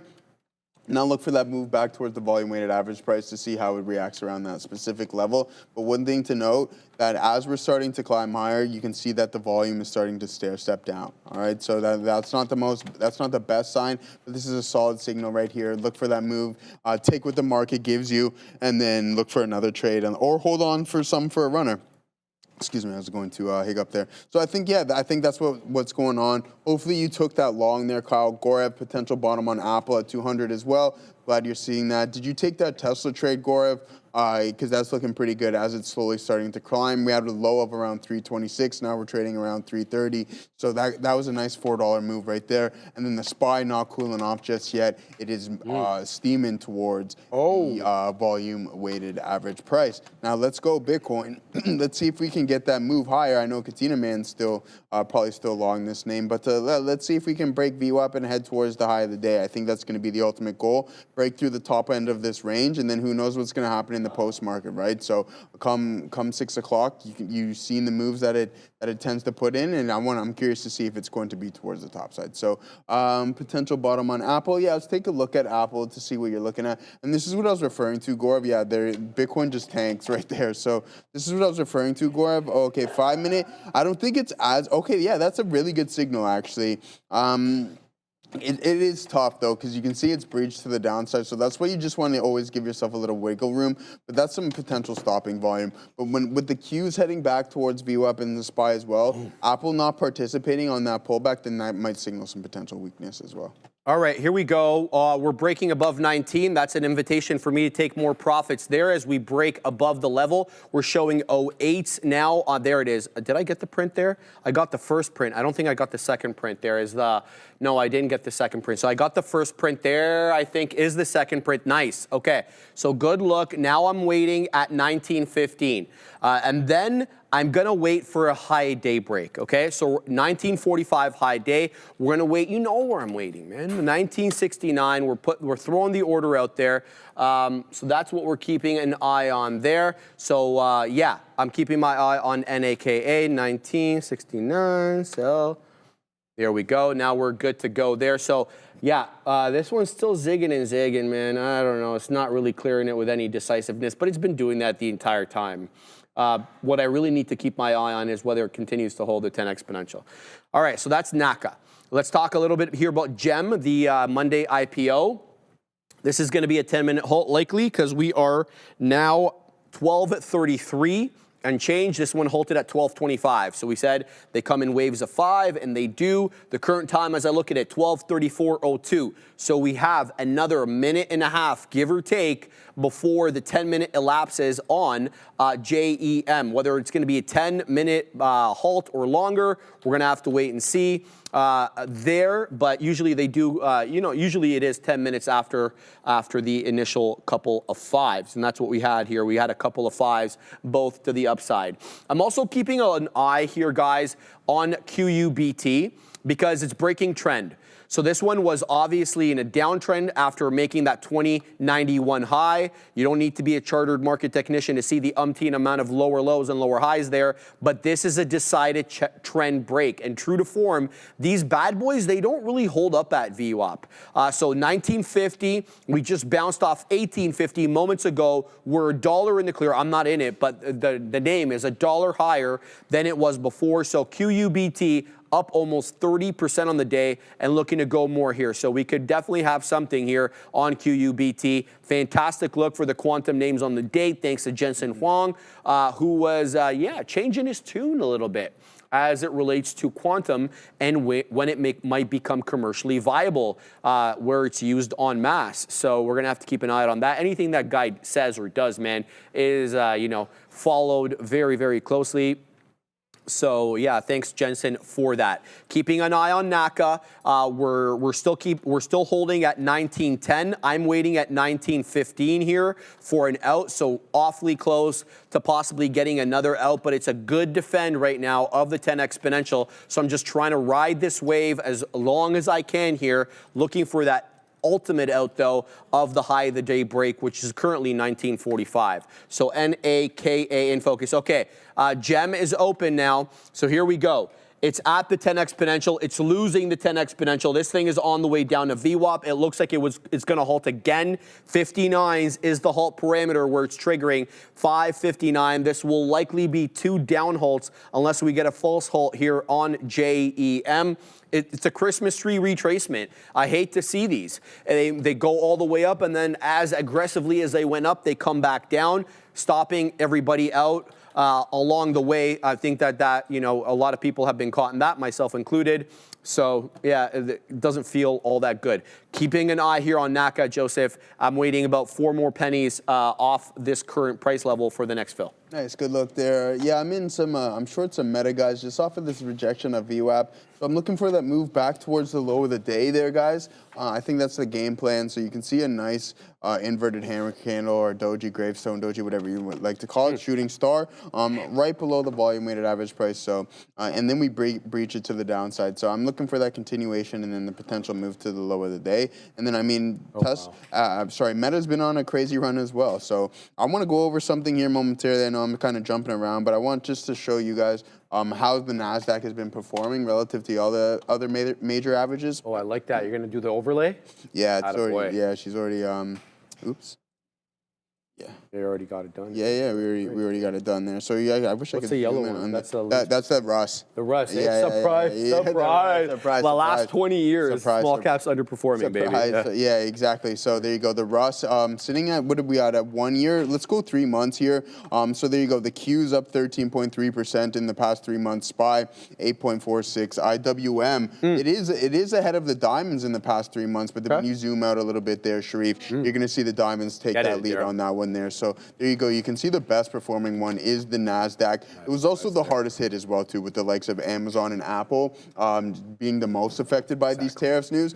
But then you get the stronger rebounds, and I think that's why everyone flocks to tech for their safety. Bro, I mean, it's the thing that keeps producing. Yeah. Joseph, forget about the fact that it's you know, the one that everybody is attracted to because technology, everybody can relate.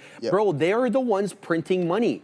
These Mag 7 names are all tech companies. They're the ones that are minting the money. Largest they don't ecosystems, largest and they got the cash on hand, so you don't need to go into the debt market to raise. You have the cash. They have the cash. You know what I mean? Exactly. All right, Joseph, we haven't done this in a while, but we're in the club, baby. Oh, my boy Naka. Shout out to West. Hey. So we take out the high of the day on my friend Naka at my favorite level. We got out at 1969er. The high of the day now 75s. This one is on one. It's a prohibitive spread on Naka. If you hate spreads, get out of this one. Don't trade it because the spread can be as wide as 20 to 30 pennies at times. You kill me every time you do that. Get it, spread, she said. No, you get it, Adara. Anyway, NAKA, we're done this trade. Very happy. We are now pository on NAKA. It was my only negative name today. We were marginally negative on it, to be fair. So now we're in positive territory. But I don't think the game is over here. The game is not over. The game. Hey, it's time to play the game. This one's continuing to put in higher highs and higher lows, Joseph, so it's a matter of time about how we weasel back in. I'm going to stick to what's been working. And what's been working are 10 exponential moving average retracements. Naka's been very respectful of that 10 EMA on the 5.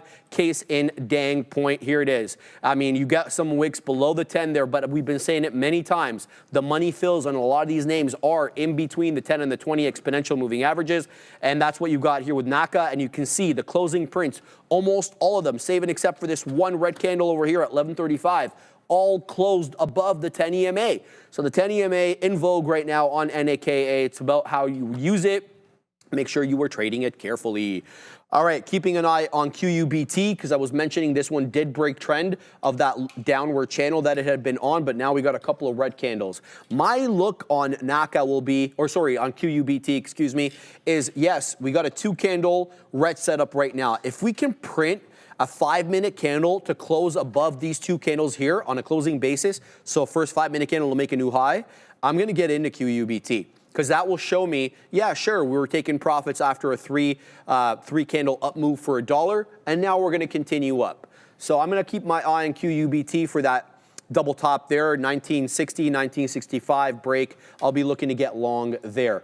Oklo as well has been very strong. It was a dang buy program to start the day. There was only one red candle at 9:40, and then you didn't get another one until 10:45.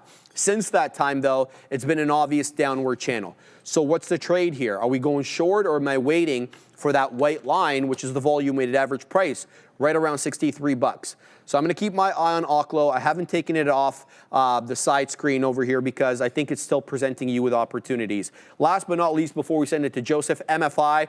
This is my biggest winner on the day, and this one is still giving you opportunities. You had a double bottom there off the volume weighted average price, and then after reclaiming VWAP and moving above the 10 EMA, it has been using the 10 EMA as support. Now, that's all well and good. What I see here, though, is higher low, and higher low. All the while, that $4 area, despite the fact that we've been above it, it has been tough to stay above $4. So this could be a flat top break candidate. It could be, right? Keep your eye out for a decisive close above 4. And oftentimes, when you get that break above 4 and it's going to be decisive, it closes above 4, but then it really rockets up. So it'll take out 405, 410, 415. So you got to be quick with it. All right. So this one went to 422, and then we saw what it did when it got to 422. It dropped all the way back down to 364, and that's why I flattened out, because it was break even for me. I didn't know it was going to hold up at VWAP. So I'm going to keep my eye there on MFI. If there's another trade to be had on this one, I'm game. Nice, nice. Yeah, so Charlie, way to point that out there. Tesla long working, man. That was a good isolated volume at the lows. Yes, exactly. And this is what I was just about to talk on and touch here. So what Gaurav and I are referring to is just the pattern that we continuously see is that you get that big move down and you can see the engulfing candle print, but also followed by that volume signature, right? And then what we have proceeded with that is following that there is an isolated, sorry, not a pivot, but a hammer candle, right? So that's where you want to find those longs. And I think that's, Gaurav's getting really good at pointing that stuff out. Get it, Gaurav. Yeah, that's exactly what we want to see. That's a good time long. And I mentioned when you see it across the board too on multiple names, just take the trade, right? Because I think it has more conviction when multiple underlyings are showing the exact same pattern. So yeah, I mean, guys, we went over and seen how the overall markets are trading, the largest moving averages there. Let's take a look at the top performing sectors. Healthcare, I think it's been on a roll as of late. So healthcare up about 3/10, communication services, they're slightly green here, up about a 10th, and same with the financial sector. So for there, you want to look at XLV, XLC, and then XLF there. And then we want to go and see the bottom three here. So in third last, we got consumer discretionary down about a fifth there, and then consumer staples down about, again, a quarter, and then we got materials down about 3/4 there, guys. So again, if you want consumer discretionary is XLY, I believe, or XLK, and the other staples is XLS, and then materials is XLB. So go and check those out, guys. I always keep an eye out on those sector ETFs. They're always good to keep in handy to see how some of the broader space is moving, right? Each individual sector, if you're looking at to find relative strength or weakness, then you want to just go and look to see what those ETFs are up to. But yeah, that's what I got going on here, guys. If there's anything on the options chain that you want to take a look at, just let me know. We'll go over a couple of things via open interest. I'll display what we got going on from a supply zone with NVDA one more time. Just so you guys get a better picture of it, and you can see the fluctuation within everything right now. So this is as live as it gets. Open interest here, volume. Those are two different things. Don't forget about that. Volume resets every day. This does not. Okay, so this is for next week's expiration cycle. Let's pull up to this week's to see what we got going on. And through 145, I mean, these can be absorbed, right? We're already north of these, and then you can see how relative this is. Look how small these contracts are, and then you can see we got 140 a base as well. So keep an eye out for that stuff. 140 might be in the works, but then a lot of supply north of 145.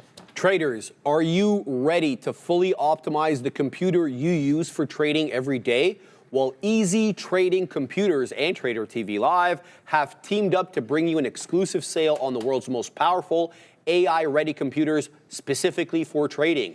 This limited time desktop and laptop sale includes exclusive performance upgrades, bonus gear, and 0% financing.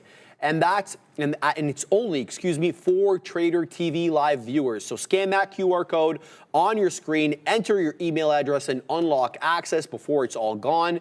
This exclusive sale is ending June 12th at 5 p.m. sharp Eastern Standard Time. So scan that QR code or click the link in the description box. Shout out to the great folks at Easy Trading Computers.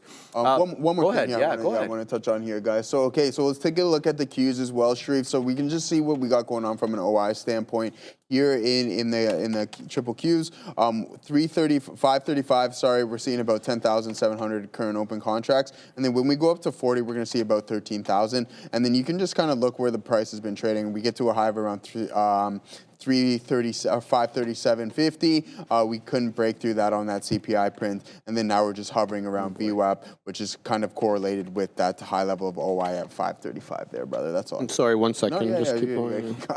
Oh, is that your shoes? I thought it was the converter you got going on. Or sorry, the remote. the remote. TV changer. Yeah, he's struggling with that. There we fly go. guy. Got it, yeah. Fly guy hash. Yeah, he's struggling with it. So Oh yeah. my God. I mean, Thanks for like outlining my pain. yeah. But I can just hear the vibration. So at least you're getting a nice solid massage. Well, Actually, this has been quite the good purchase. Yeah. I'm not gonna lie. You know what I mean? It's been quite. where'd you get it from that as seen on TV place? No, I got it from one of our stores, bro. So we have this. I just took 5-finger discount. Oh.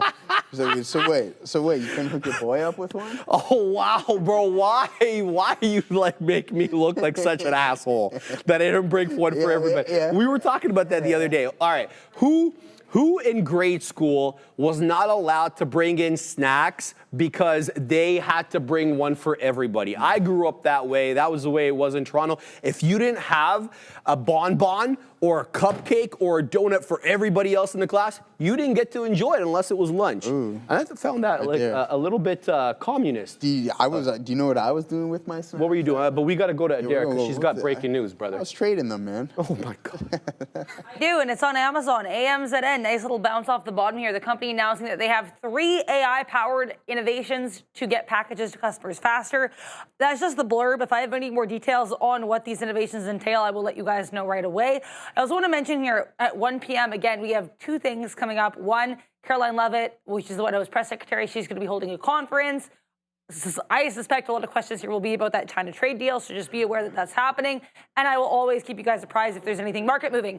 2, also at 1 p.m., guys, we do have the 10-year note auction. So keep an eye on that as well. 10 minutes, 10-year note auction. We know these auctions can, and as of recently, they have been moving the market. Back to you. Thank you for that, Adair. That is very important today. I have information on that 10-year. We're going to get to it in a second, and kind of what to expect. But I want to mention SBET, which has been a monster lately. It's got essentially a 49.50 high a day.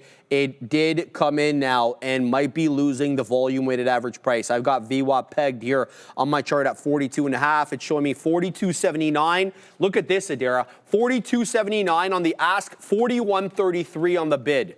I mean, like, come on. Wow, right? I mean, there you go. So this one at VWAP, I'm going to have to insist that this one settle the hell down and give me a green print or a closing print that's green above the volume-weighted average price. I'm not going to try to catch a falling knife. It technically has lost VWAP, but with something so spready, it could just be the intra-candle noise right now. So keeping my eye on SBET, I could certainly be interested in picking this bad boy off the volume-weighted average price. But let's not forget about NACA, because it's back into the high of the day. This is a super bamboozler. Right, be careful with this one. You're going to have to give it room. Look at this area, 1980 high. It just dropped down to 1875 within the same candle and blowing through, again, the 10 exponential. As I've mentioned, I feel the money fills really are in between the 10 and the 20 exponential moving average on the 5, and that has been the case with NACA essentially all day. So we'll keep tabs on that. We going long on Qubit? No, my man, we haven't. I'm looking for that 1960 break and take. We look at that double top on the 5 on at 1960. I need to see a clearance of that level. It went back into VWAP, my man, and just holding VWAP, but that's not a glowing endorsement for me. It clears 1960, I'll get back in, and if it ends up dropping again, I'll average at VWAP now that it's defended it umpteen amount of times. Shout out to Dexter Smith, Sharif, Joseph. What are your thoughts on CoreWeave? Is it setting up to go lower? Ooh. Don't talk to my boy about that one. Yeah, so I obviously have my thoughts on this, but you know that's my problem there. I'm the one involved in this one. Let's see. Hey, look, it's setting up as a bull flag. Now, what I do like here is a slower low. I need to see more lower lows, though, and I want to see a giving up of the 10 exponential. I'm talking about the daily. I think I honestly do think it breaks down. I don't know how much. It's not a question of if it's more when. about when. Yeah. This company, Joseph, CoreWeave, that is. Let's just talk about this one for a second. All right. They are valued, CoreWeave, at $71.5 billion. Okay. This company makes $5 billion in revenue per year. They're spending about $25 billion. Oh. I don't know. Unless they can somehow generate 5 times the revenue. This is a trade for me. This is a trade. Like I said this to my buddy at the gym. Fantastic. I'm super happy for you. He has it long from like 45 or 50 bucks. Yeah. What strike did we get you into there? We took the 100 only to be conservative. Yeah. But I feel like it is going to go south. But what did we buy it at? Do you remember roughly what we were trading at? Yeah, I got it right here, my man. I got it like it's right here. No, what were we buy? Like, what did we buy it at? Like, what was the actual under? Okay, so when did I mean? So like we can just look at the day that I punched. Right, and then we can go back on the price. Give me some time. I can do that. How's it doing now, though? Well, it's still break even. Still flat? It's basically break even at the moment. I think you might be all right, man. Just looking at this, it dropped 20 points today, right? Like, I mean, what was the high on the, well, maybe not 20 points. I don't know if this is a genuine wick, but we have a high of 165.94, and then just look at that aggressive move to the downside there. So there you go. That's almost 20 points in one day. Is that intraday? Yeah. This is today, right? Yeah. So, I mean, I think we do get a little bit of a breakdown here. Maybe we head into 123, but I told you the objective of this trade is not to necessarily gain intrinsic value, just time value on the contracts. And then if you head anywhere in the realm of like 110 or something, you should still have a profitable trade. We'll see, bro. We'll see. We'll see how it all ends up going. I want to actually it found a bit of a top though there, Joseph. You got to make the argument there. 166, 165, maybe 160. That's kind of what I'm referring to here. I just pulled up the chain right now to see what we got going on. I forget which expiration cycle you had, but I mean, I think there could be some potential downside. The IV is still through the roof. The at-the-money IV is 137%, so you're paying out the wazoo for that. Well, that's the thing, right? And you made that very clear to me, but I think that is normal when you have a big up move, right? The implied volatility goes up, right? Especially like this, right? Like in this. More so, I mean, that's not necessarily the case always. Usually you see cooler IV with appreciation in price, right? Like the market, if you look at the VIX, when the market goes up, VIX goes down. Fair. But I guess with this IPO, there's obviously outliers and everything like that, because this is just crazy price expansion here, guys. And I do believe that we have seen a top. We rejected it relatively aggressively here today, and then maybe you do get that pull back down into the lower 100. So only time. We'll find out. All right, it is about 5-1. Guys, we have today a 10-year note auction, one of the more important ones on the day. So why I'm mentioning it, not something we often talk about too much on the midday, but we saw how, light, or I should say, the participation was for the 20-year, the TLT. Now, the 20-year is not as important as the 10-year, but the reason why it was met with coolness, so to speak, is for whatever reason, the market now is starting to take U.S. debt seriously. Where the hell were they for the last 4 years, right? When the government there was spending up the wazoo with the Inflation Reduction Act, the new Green Deal that almost went through. That was like, I don't know, hundreds of billions of dollars, if not more, in government spending that, anyway. So the point is, the market's gotten wise to this whole thing now, and now we're going to need to keep an eye on these bond auctions. So here's what we're looking at. Today, there we go. Today, we're looking at a $39 billion for 10-year notes. That's today. Tomorrow, guys, we have kind of the same look, a smaller auction for the 30-year, $22 billion. What's going on over there, Katina, man? Were you printing on something there? You got all excited. You listen to Jay-Z. I like it. GameStop, NVIDIA, and SMCI. Katina Man's long GameStop, SMCI, and NVIDIA. Shout out to the Katina Man who's back from the gym, and he's doing it live on his side of the desk. We're going to shout him out. Keep us apprised, Katina Man, of any new positions. We shall communicate it. So, yeah, we're going to get that $39 billion bond auction in a matter of moments. The key things to watch, though, and I kind of highlighted this over here. Where is it? So, you're looking for these metrics. Can you see it there? There we go. You're looking for primary dealer versus indirect demand. You're looking at the bid to cover ratio and the yield tail. I didn't even know it was called this, the yield tail.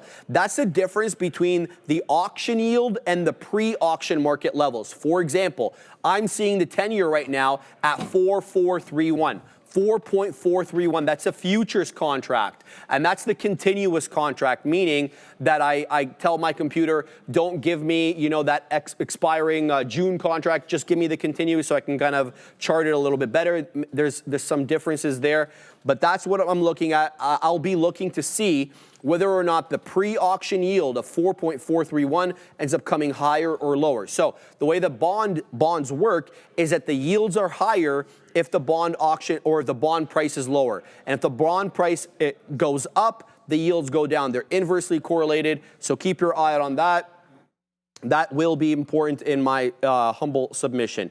So again, tomorrow, $22 billion 30-year bond auction. Today, we're getting that $39 billion one. Let's talk a little bit about China today. And, oh boy. And China. I know, Ram, it's going to break by the time it's all over here. And now it's already disconnected. Oh boy. We're going to have to connect this. We're doing it live. Sorry, guys. All right, there we go. Yeah, Katina, man, it got disconnected, brother. So here we go. We're good to go now. Let's talk a little about China, U.S. and China. So it looks like a deal may have been struck there in jolly old England, as we had Howard Lutnick, we had Scott Bessent, Jameson Greer, all meeting with their Chinese counterparts out in London, and they're looking at striking a deal. It looks like we have gotten to some sort of amenable framework here. Now Donald Trump's going to have to sign off it, as well as his counterpart, President Xi Jinping. So yeah, we're going to wait for more on that. But Donald was basically, giving us the, the impression that things may be on the right path. So we'll wait for that. Now, at issue, obviously, are AI exports, both software and hardware, coming out of the United States, as well as the student visas that some of the Chinese students had revoked. And then in exchange there, we're looking for the Chinese to continue to supply the West with rare earths, metals, minerals, magnets, whatever, okay? So that's basically the crux of the deal. Now, how it ends up looking tariff-wise, what the effective tariff rate ends up being on both sides, we'll still wait to hear about that. Anything you want to add, Joseph, before I go to the next one? No, I didn't hear much of what you got going on there. So I'm just talking about the China deal with today. Deal. Yeah, I think it's interesting. We'll definitely hear a lot more about it, I think, as time goes on. But yeah, we'll see what we got going on. Sounds good. Yeah. All right. So Donald Trump did win over, I believe, yesterday. With the U.S. Court of Appeals for the Federal Circuit. His Liberation Day tariffs will stay in effect until the litigation proper is decided, so no interim injunction here given to some of the suing parties. If you don't know, the suit was triggered by 5 small U.S. importers as well as 12 U.S. states. They were arguing that the tariffs were not a legal response to trade deficits or fentanyl trafficking, and the emergency justification being used by the administration was too broad and undefined under the enabling statute, which is the International Emergency Economic Powers Act, IEEPA, as I call it. So the court ruled that they will not give an interim injunction and will have to basically hear the entire before they rule. Now, keep in mind that these tariffs do not apply to the steel and aluminum tariffs, which have a separate statute and a separate justification on there, okay? So keep that in mind. Those do not apply. Anything you have to say, Joseph, before we talk about GameStop? No, hi. I got a, there's a spammer in the chat. Oh, yeah, just get rid of them. I'm just getting rid of them. Yeah. So see you later on that one. Just sitting in this IBIT here to see if we can break it. Looks like it's going to break one of these indecision lows. So we'll toss that individual in timeout there. Okay. Frozen is getting frozen for the day. Oh. Yeah. So see you later on that one. Bro. Bitcoin. Yeah. I'm not sorry about it at all, to be honest. Yeah. I was being more facetious, if anything. Yeah. You definitely can spam and then have me feel apologetic. But yeah, I mean, there we go. IBIT breaking down here, guys. So we didn't get that move back towards the volume-weighted average price that we were looking for. Unfortunate. The market's looking like it wants to reject. It's having a hard time breaking through VWAP and holding it. So right now we're just trading below it. Keep an eye out for maybe we get another move towards the lows. But it's a choppy session. I mean, yesterday was choppy, and I thought maybe we'd get a little bit more orderly type price action leading into the CPI. But tomorrow we got PPI, and then maybe come Friday, I know we got Oracle this evening as well. well too. There's a couple names that can add some orderly type price action into these markets. All right, guys, GameStop reported yesterday after the bell, and it was an interesting report. They were really able to shore up costs, but they're making less money on the top line. Revenue keeps declining. So let's talk a little bit about it. They made about almost $45 million in profit, about 9 cents a share. That's reversing a loss from last year at the same time when they lost about $32.3 million on the quarter, and about 11 cents a share loss there.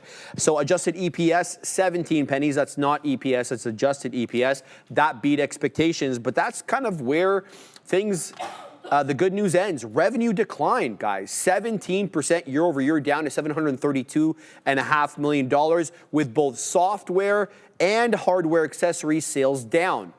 Somehow they were able to get into the collectibles game here, and the collectibles game or sales jumped up 54% to about $211.5 million. It's the only segment that they have in their portfolio that's actually showing growth. Make of that what you will. That's really not the story. The story here is the move to follow MicroStrategy, or strategy as it's called, to add Bitcoin to your balance sheet. They have about 4,700, a little bit more than 4,700 Bitcoin, about $500 million in value at the time they bought it. The purchases were made May 3rd, the last day of Q1, and thus they're not reflected on this quarter's results. I think we're going to go to Adair now because we do have the 10-year auction. Go ahead, Adair. The actual high yield coming in here at 4.421% for the 10-year auction, previous of 4.342%. And let me say, I just had the number as well. So yeah, before the auction, it was 4.428%. Again, it comes in here at 4.421%. So basically exactly in line with what it was just ahead of the auction. Back to you. All right, so basically that's what they've got on right now. The move echo MicroStrategies or strategies kind of move to build a Bitcoin reserve long term. Other firms like Solar Bank are also doing it as well. Adara, you were mentioning that they had a lot of cash on hand as well. Do you happen to remember exactly how much I do remember, Sharif. So last year, so Q1 2024, they had 1 billion cash equivalents, marketable assets, whatever. So now this quarter they have 6.4 billion, I believe. So yeah, just over, like, significant increase, over $5 billion increase on a year-over-year basis for cash on hand. Thank you, Adair, for that. Appreciate that. There you go. So they're hoarding cash. It's not a bad look there. And in addition to that, because they're actually, using that cash to buy something. What's going on over there, Katina, man? Everything, man. I'm putting in the chat, baby. Well, tell us. I'm not going to sit there and read the chat. What do you want? Sorry, Tesla. The Katina man is in 4 positions right now. He's in GameStop. He's in Tesla. What else, brother? NVIDIA, SMCI, along? We just took Tesla right now. He just took Tesla right now. Tesla's on the way up. It's breaking through 330. Here comes the volume weighted average price. Shout out to the Katina man. Good trades all around, baby. We're going to drop the cash there for the Katina man who's printing side of the and he's listening to Jay-Z too, bro. Oh, my bad. Now it's Rick Ross, guys. Oh, well, it's a playlist, right? It changes from time to Kodak Black. All right, guys, but yeah, here's the 10-year right here. And then you can see the market starting to climb a little bit higher. So there we go. I got the 10-year around 4.4 right there. And it's looking to break some key intraday levels. So, I mean, good look. So inverse correlation between the bond market and the equities market here. So you can see SPY and Qs climbing higher. 10-year going down there. Oh, yeah, it is going down, man. I'm keeping my eye on the yield there. But it's a good thing if the yield is going down. Yeah, that's a very good thing because that means the bond was met with stronger demand. So we'll keep tabs on that. Adair did mention it. All right, guys, Google. Are buyouts now the new form of layoffs? This is what's being talked about now. So Google is offering these voluntary exit packages, VEPs, as they're being called. They're offering them to different departments. Essentially, what they're doing is paying off your contract or giving you like a severance, as we call it over here. Different departments, as I mentioned, knowledge and information, search, ads, commerce, even engineering, marketing, research, all of them have been offered these voluntary exit packages. The CFO of the company reaffirmed that cost cutting will be essential for Google going forward. The reason is they want to finance that AI CapEx that they're spending a whole bunch on. That money's got to come from somewhere. So it looks like as if they are offering these packages to certain people. Some of the affected teams are now requiring office returns as well. Remote workers here look like they're a higher risk of being offered these packages. Earlier buyouts included 14 weeks pay, plus an additional week per year of service. Employees seem to like it a little bit better than, you know, the mass layoffs that we got in, I think, early 23. They're saying these voluntary exits shows more empathy than sudden layoffs. We'll have to see how it all does in the long run. Anything you have to say, Joseph, before I talk about Tesla? I want to touch on kind of the CapEx point that you're adding there. And I mean, as with all these, like Gemini, Chat, who else am I missing there? My guy Copilot. As they all continuously leapfrog each other, one day one's the best, Gemini's the best, Chat GPT's the best. I think this CapEx is going to be maintained throughout this whole ride here kind of in this AI arms race. So that's just honestly what I wanted to add in there is I think there's going to continuously spend as each one continuously leapfrogs the other, right? Yeah, so it's going to be like that vicious competition between them. Yeah, I agree with that. And it's funny to see them kind of team up with each other, and it's who can create the best duo right now and come out with the best, I guess, AI technology. There you go. So, yeah. All right, guys, Tesla. Elon Musk announcing that robo-taxi service will tentatively start June 22nd out in Austin, Texas. Musk plans to personally oversee the rollout and stated that it is going to be the first time there are driverless cars for Tesla on public roads. In fact, he's actually saying that the first driverless trip to a customer's home is planned for his birthday, June 28th. Obviously, these dates are quite tentative. We're going to keep an eye out on that. So Tesla is starting out with 10 to 20 Model Y vehicles. They're going to be equipped now with the new unsupervised FSD. If you've used FSD in the past, you know that if you're not paying attention, you get dinged and it shuts off. So this one is a different version of that. Must confirm the rollout will be geo-fenced and remotely monitored by employees for safety and operational support. And he posted, obviously, a video, as he typically does, showing the Model Y navigating Austin streets without a safety driver. So going to be super interesting to watch that. But it's the Model Y that's doing these robo-taxi services, not the actual cyber cab, which we saw late last August, announced during his cyber cab event or whatever they called it. That will be the first one. It's going to be these Model Ys, the current Juniper Model Y that will be used. Protesters are scheduling, though, protests in Austin June 12th, apparently, so that's tomorrow, led by these guys, the Dawn Project, Tesla Takedown, and Resist Austin. So it's not all sunshine and rainbows. He's going to have to deal with these protesters, but that's something he's been doing for a hot minute. Bob the dog, he's dropping Canadian money there. Shout out to Bob. Thank you, Bob, for the $2 super chat. And Elon's first robo-taxi customer is ... Donald Trump. I don't know about that, brother. They're going to have to keep it to Austin there. There is Donald. Get it, Donald. Hotline bling. Anything you have, Joseph, before we talk about NVIDIA? Hotline bling. Yeah, I mean, let's go a lot of these names. I'm glad Tesla's starting to recover there. Good luck there, Katina, man. I'm curious to see what NVIDIA is up to as well. If we can even crack or even look at some of those levels that we were talking about earlier in the day. And here you are trading around 144. And I was talking to you guys about it earlier. I think there's going to be a solid potential play, via options contracts. Just to play that break of the all-time high. So you just want to be patient, wait for a pullback. Any form of indecision. Yeah, I don't know what's going on. Any form of indecision, then you want to look to continue staying involved. But I mean, my shares average are right down here around like exactly 105.90 to be exact. So we're sitting pretty. There is a nice buffer room. And I was talking about using a hybrid system as well too, just using shares and contracts for those individuals who aren't that comfortable. But also you want to utilize them in different ways as well too, because the volatility of these contracts, some people don't want to be buying 100 shares at a time or have the rights to 100 shares. So you want to start with those with just actual common stock. And what's going on, Katina, man? What's happening? Tesla? What's happening, brother? Tesla? Voyager open. Voyager. Okay, what's the ticker? Voyager. Bad, but it's not. Okay, well, I don't know what the ticker is. VOYG. Let's have a look at VOYG. Katina Man says Voyager is open. Is it on the NQ? No, it's not. Is it on the NY? There it is. Voyager open. I guess this is an IPO here, guys. VOYG. We're just waiting for that to populate. There it is. Okay, it opened up. Where did it open up at, Joe? It opened up at 69.75, dropping down to 68 and change. But it's up big. So what the hell was the IPO price on this one? It's having trouble with 70s. VOYG. Oh, baby. We might have to get involved in this, man. This is Go long now. This guy. No, let me think. I'm not even looking at the screen. I need to see it on the top there. There we go.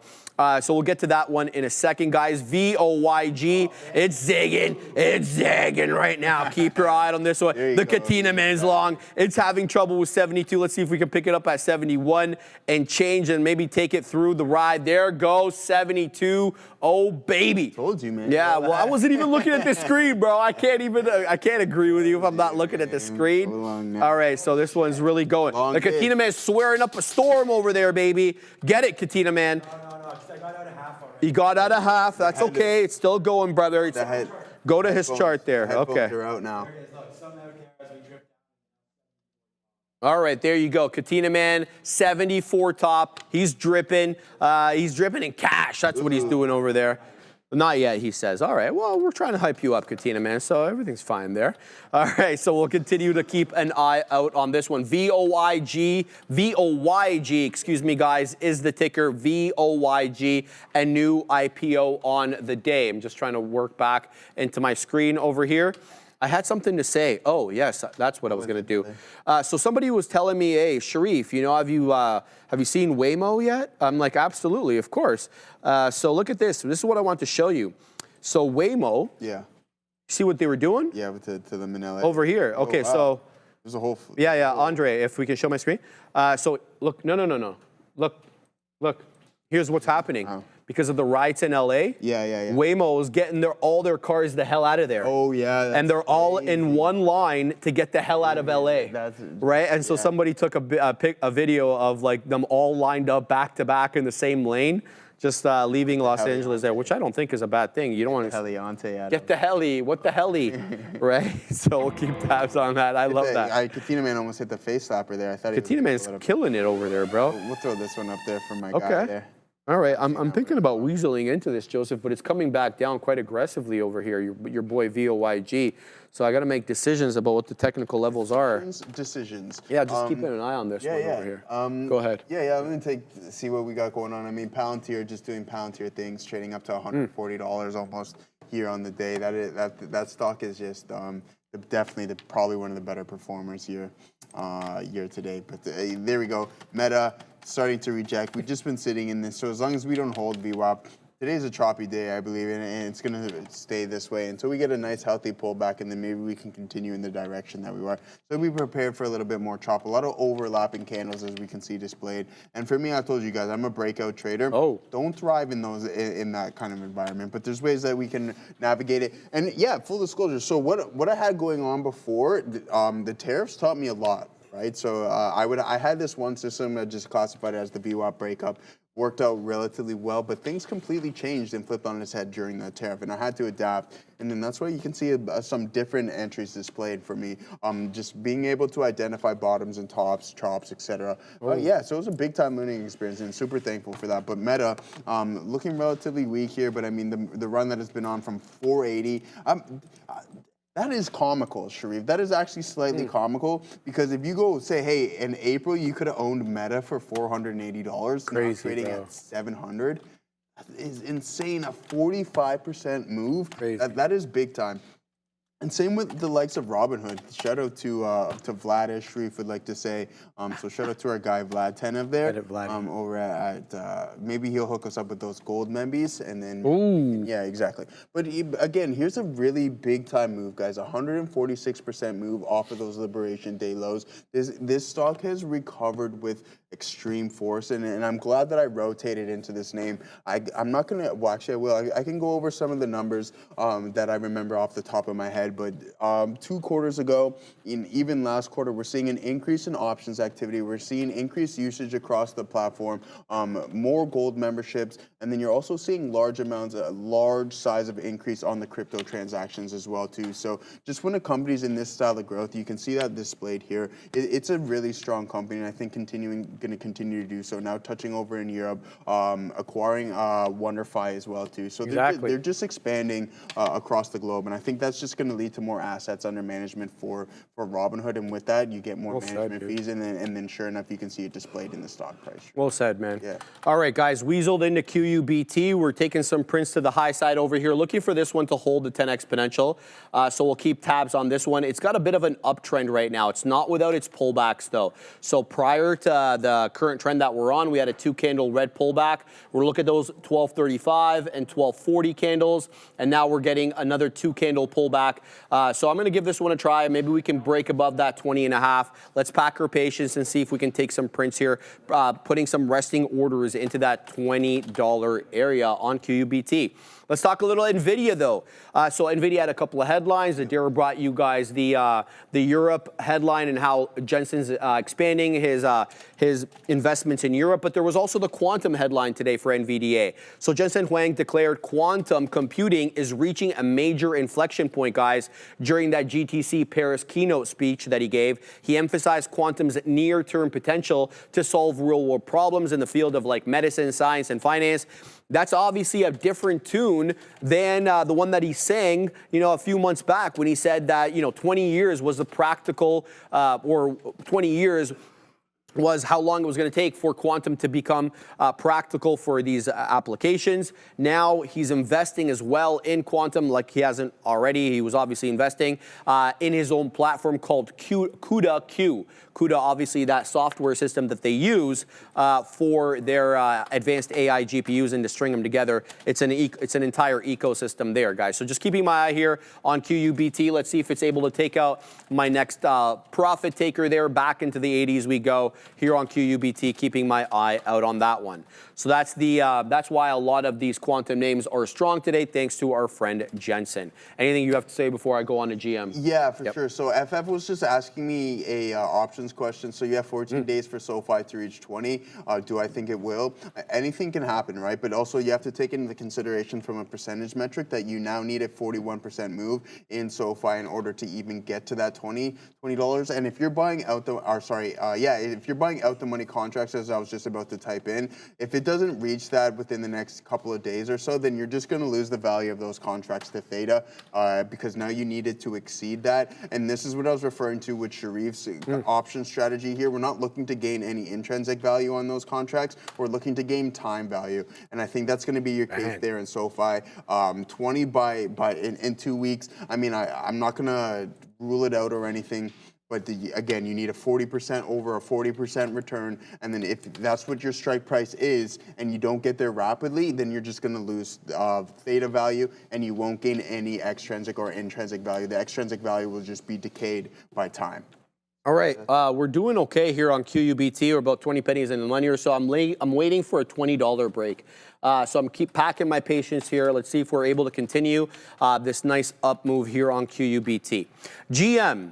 Looking at adjusting to the tariff policy, guys. So they're doing a whole bunch of stuff. They're investing some money in the United States to the tune of $4 billion for 3 different assembly plants that's going to take place between now and 2027. They're reshoring vehicle production. And obviously that hurts Canada, but Canada wasn't mentioned in this headline. Mexico was, though.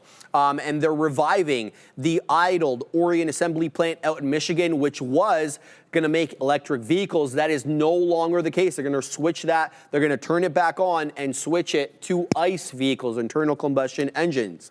And here is what is coming back. The Chevy Blazer, which was being produced in Mexico, that's moving back now to Spring Hill, Tennessee. That's going to happen by 27. The Chevy Equinox as well will be added to the Fairfax assembly plant in Kansas, supplementing but not replacing the Mexican output. Supplementing, not replacing. And then the Ramos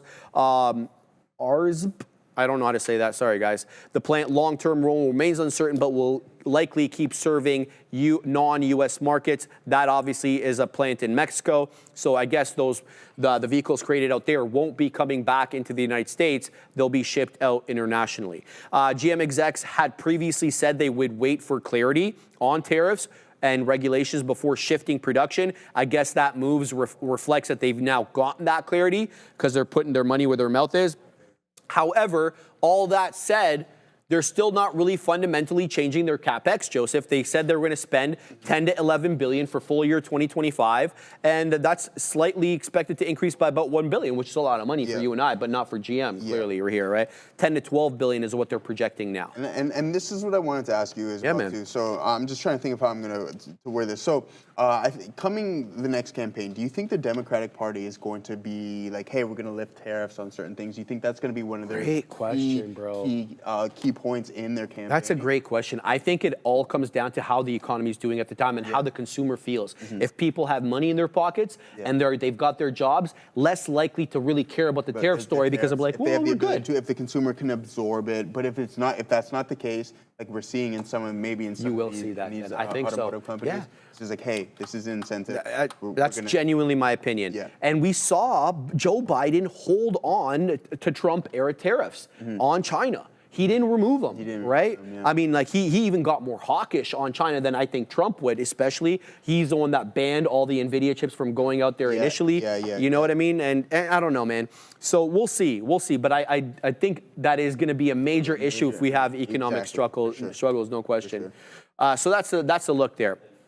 All right, guys, just going to wet the beak here on QUBT at that $20. Boom. It takes out all the levels. I'm moving my order higher here. I'm going to wait at 25s, okay? So that's going to be the next. It's already in the teens. So QUBT on one right. No, I got out of everything.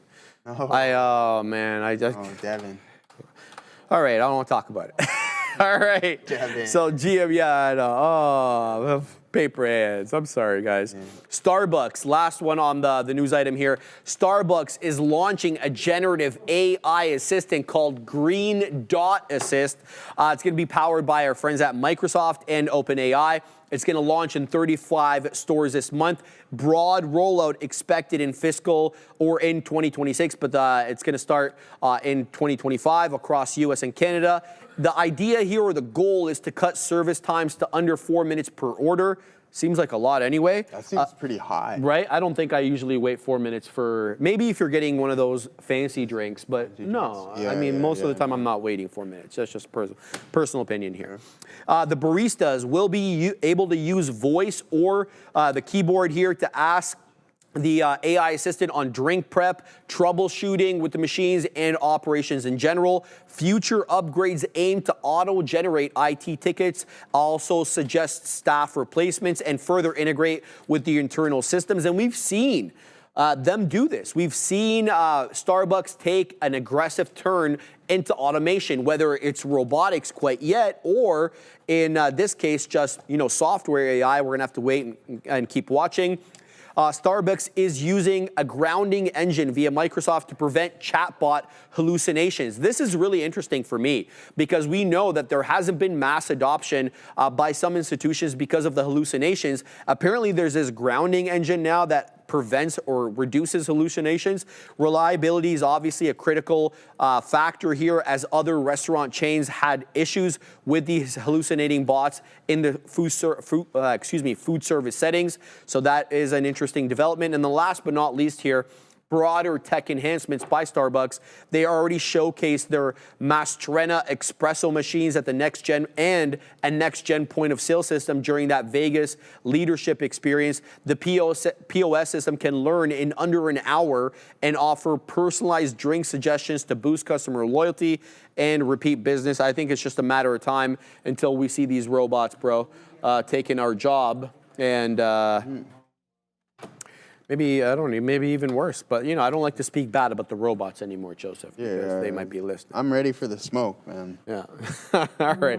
Sweeping LH, the machines versus the man. What is a hallucinating bot, David asks. So if you were to go into ChatGPT now, ask it a question, and it gives you the wrong answer, for example, I asked ChatGPT like a few months ago, did Darryl Strawberry play for the Blue Jays? And it told me yes, even though I know for a fact that Darryl Strawberry never played for the Blue Jays. So it hallucinated. What I mean is it gives you wrong answers, and so we're trying to prevent that. False links and stuff False like that. links. Yeah, just create a link. Remember when we asked Chad about the strongest day on the NQ, and it gave us the wrong information, and Dara had to fact check that? So it happens, man. It happens. That's what a hallucinating thing is there. So he was joking. Okay, well, whatever, bro. Maybe other people had that question. So that's exactly what it is there. Exactly. All right, you guys are yelling about XTIA. Let's have a look about that one right now. So not a bad look here for XTIA. Still just recovering marginally here from that big move up at 743. This one lost everything and then some. Lost VWAP, lost the 10, the 20, and then it's kind of trading right back about 5.5. You know, when they do these kind of things and they don't hold technical levels, I'm less inclined to trade them. But hey, it's above the volume weighted average price. Have at it, baby. I'm going to steer clear of that one. I'll keep my eye, though, on the top scanner here for any new small cap gappers. So Joseph making their way onto the scene. Yeah, absolutely. Good luck here in Bitcoin, guys, as it's starting to break VWAP. So that's a positive sign. If we can breach and hold it, then maybe we'll get this continuation. I know Katina Man was thinking about an all-time high break today. I was kind of looking for the same thing in the coming days as well, too. So I think it's going to be really important what we see over the next couple of sessions, if we are going to break it or not, or maybe we do need to absorb some more liquidity before we head more northeast. But let's see what Adair's got for us. We have Oracle earnings tonight, guys. And so ahead of that, here's a brand new infographic from TTV Research. This is Larry Ellison. He is the co-founder and former CEO of Oracle, and he's just here looming in the background. This is from 1996, so about 10 years after the IPO, all the way up to 2024. We have some fun context included here as well. In case you guys didn't know, we've heard a lot about companies moving from the NYSE to the Nasdaq, or we actually had Oracle moving here from the Nasdaq to the NYSE. So interesting stuff here. ORCL, fun facts here ahead of that earnings report. Check this out on X at TTV Research. Check out the earnings as well with Joe and myself on the market recap. Back to you. With a dare on the market recap today. Okay. I like it. Yeah, that's what I said. The duo. They never knew they never needed. Well, you guys did the midday that day that I had she was on it for a little bit there. She was on it. We've done it a couple times together, actually. Yeah. The midday there. So, is it beer? Okay, yeah. My guy, Mike P. DeRider. Thank you for the super chat. Is it beer 30 in Canada yet? It is where I am. I know it is where you are, my brother. I know you're enjoying yourself. Thank you for that very much. No, it is not beer 30. It is 1:30 to be precise. But I mean, we'll save that for maybe the weekend or hockey night. You know what? I'm gonna be honest with you guys. I'm slightly gutted. I had the game on my stick last night. And I just sent it high. Hold on, I don't understand. What?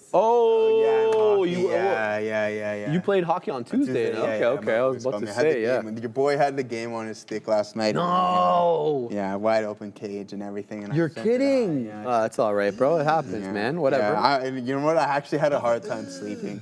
We ended up. Serious? Because when I do that stuff, man. We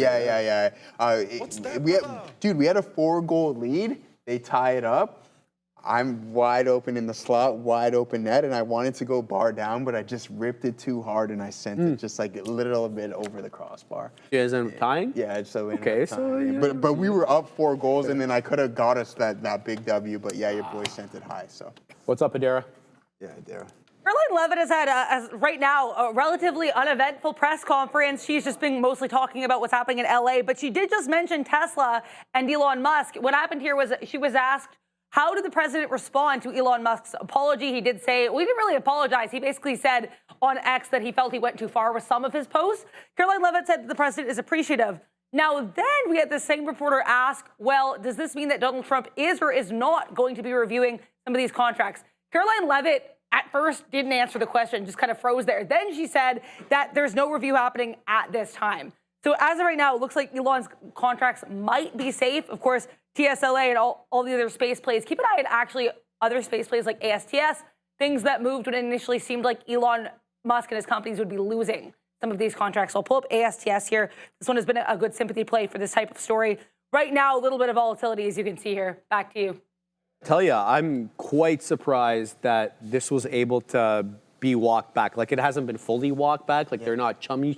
Yeah. But I thought that Epstein reference, and it was over. What did he had another comment before that, Sharif, where we were like, yeah, I believe he crossed. Oh, J.D. Vance being president, you want to impeach? Well, he said that Donald wouldn't have won if he Yes, didn't get the another funding, one. Right? So for that one, it's like, okay, I think that was when he stepped over the line. Bro, you're but telling then me when he the said that Epstein one is the worst No, one? he stepped. What I'm getting at here is that he stepped over the line with the presidency, 100%. but then he took a quantum leap when he decided to refer to him being on that list. I'm surprised. I got to tell you the truth. I like, you know, a lot of people are saying, oh, this was theater, right? I don't know. Maybe it was, maybe it wasn't. I'm too stupid to know. But the fact of the matter is, once I heard that Epstein, or I read the Epstein comment, I was talking to my old man and my mom, Dukes, They said, and she's like, my mom's just like, this is not coming back from there.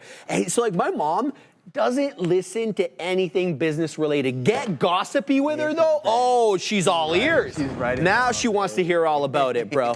Like, mom, give me a break, bro. Give me a break. Are your parents always on the phone too when you go and see them? My mom is always on FaceTime. Somebody, right? My sister, my aunt, my same with my uncle, grandma. She's always on the phone. cousins. So I'm just like thinking that's what I mean. Jamaicans are always on the phone, but then when you kind of get up there in age, it's like they never put it down. Are you able to tell who they're talking to by like how loud their voice is? Yeah, like, and just what they're saying. My too. parents are so funny.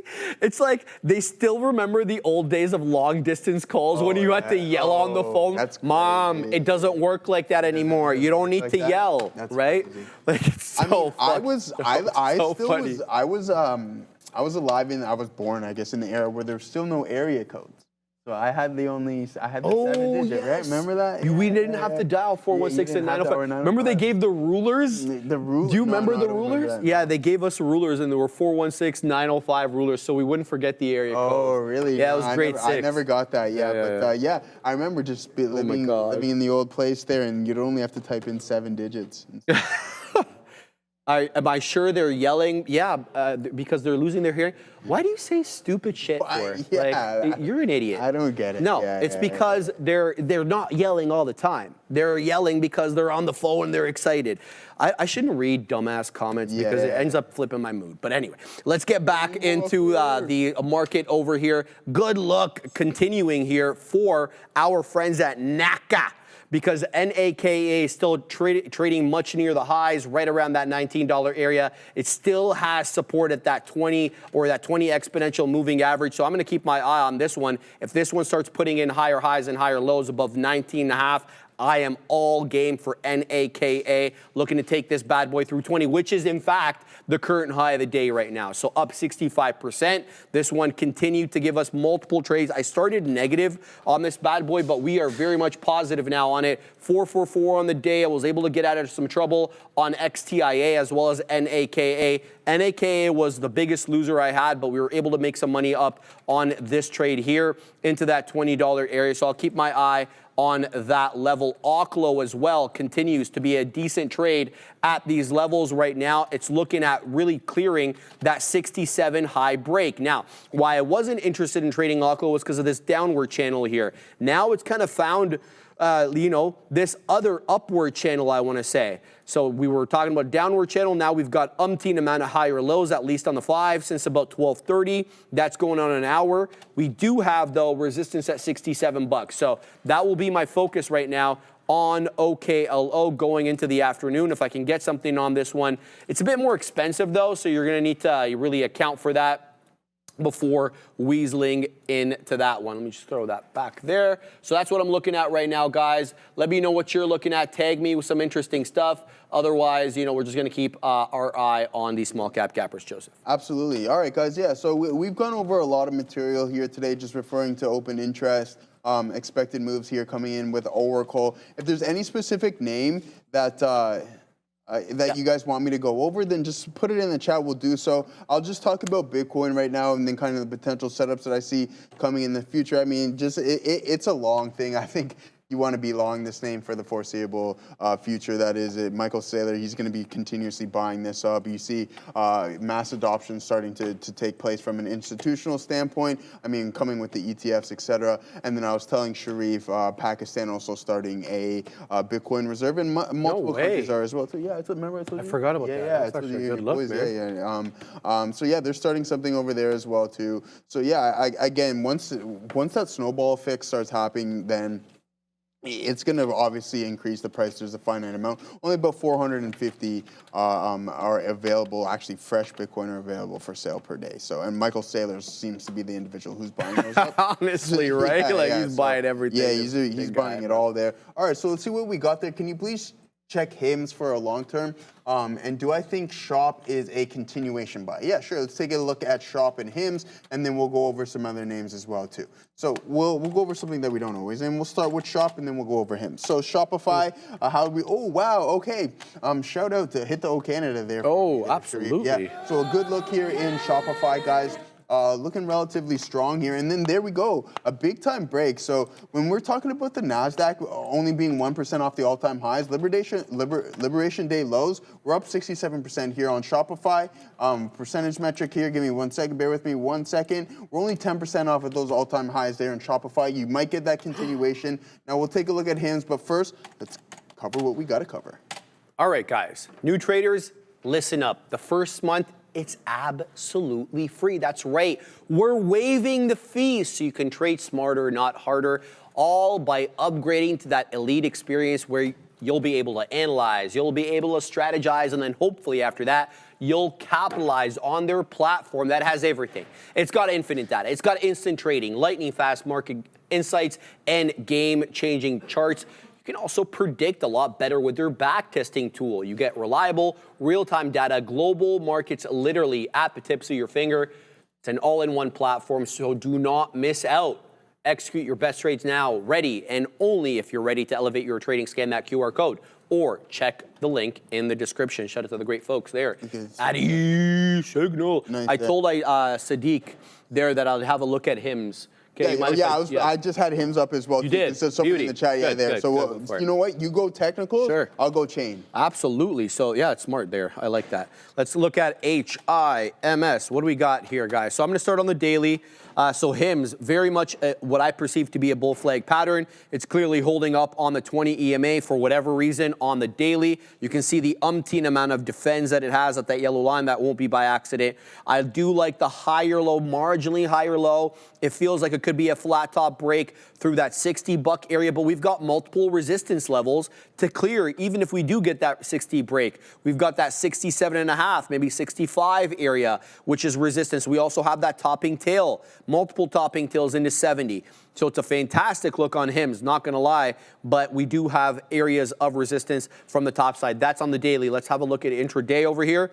Upward channel, nothing to complain about there. Higher lows, higher highs. For the most part, I mean, this one is a bit of a bamboozler. You could tell during the more liquid time of the day, say 10:30 to about 12, it was holding the 10 EMA. And then for whatever reason now, it is finding support at the 20 EMA, the yellow line there. Alas, it is at the high of the day as we speak. It's making new highs as we speak, Joseph. 57.25. This one is going. Be on the lookout, though, for this 57, I want to say 57.50 area. We had that from a few days ago. It was a bit of a resistance level yesterday. Good look on HIMS, Joseph. Yeah, good look there, guys. And let's break it down there from a chain standpoint as well, too, to see if we see anything definitive. Again, I think all of this can be absorbed. You can see that we're at that 58 strike price.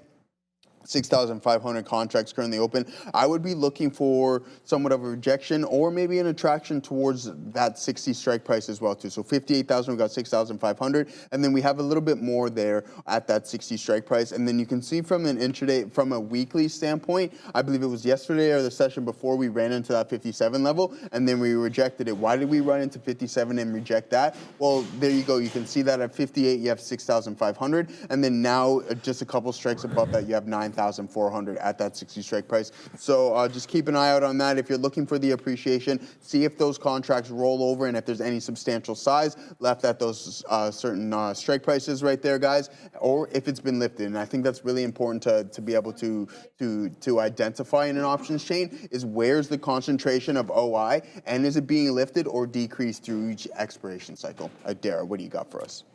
So letting you guys know here, Caroline Leavitt, White House press secretary, just ended the press conference. We also have a little bit of an interesting, fun update on the Trump-Elon saga, which is not really market moving. I mean, Tesla's pretty choppy, but I think it's worth noting regardless.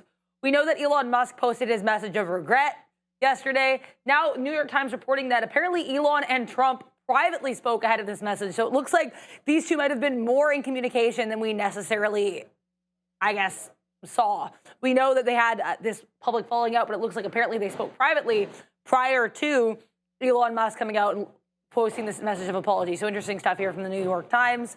And back to you.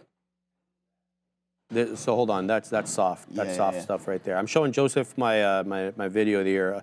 This is about 365, I think. Yeah. Went either 5 reps or 10 reps there for 365. That's not bad. Low on those too. Yeah, low.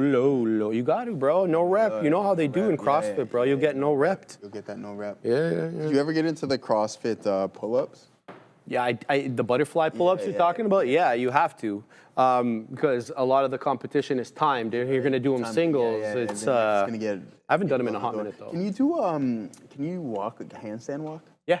Yeah? I could do that for my breakdancing days, though. That was because of breakdancing. Wow, yeah, that's one thing that I always wanted to start on the wall, bro. The wall? Yeah, absolutely. And then you just do little 4 or 5 steps. Yeah. And it ends up being 10, ends up being 15. That's you know what? That's do it on the turf at the gym.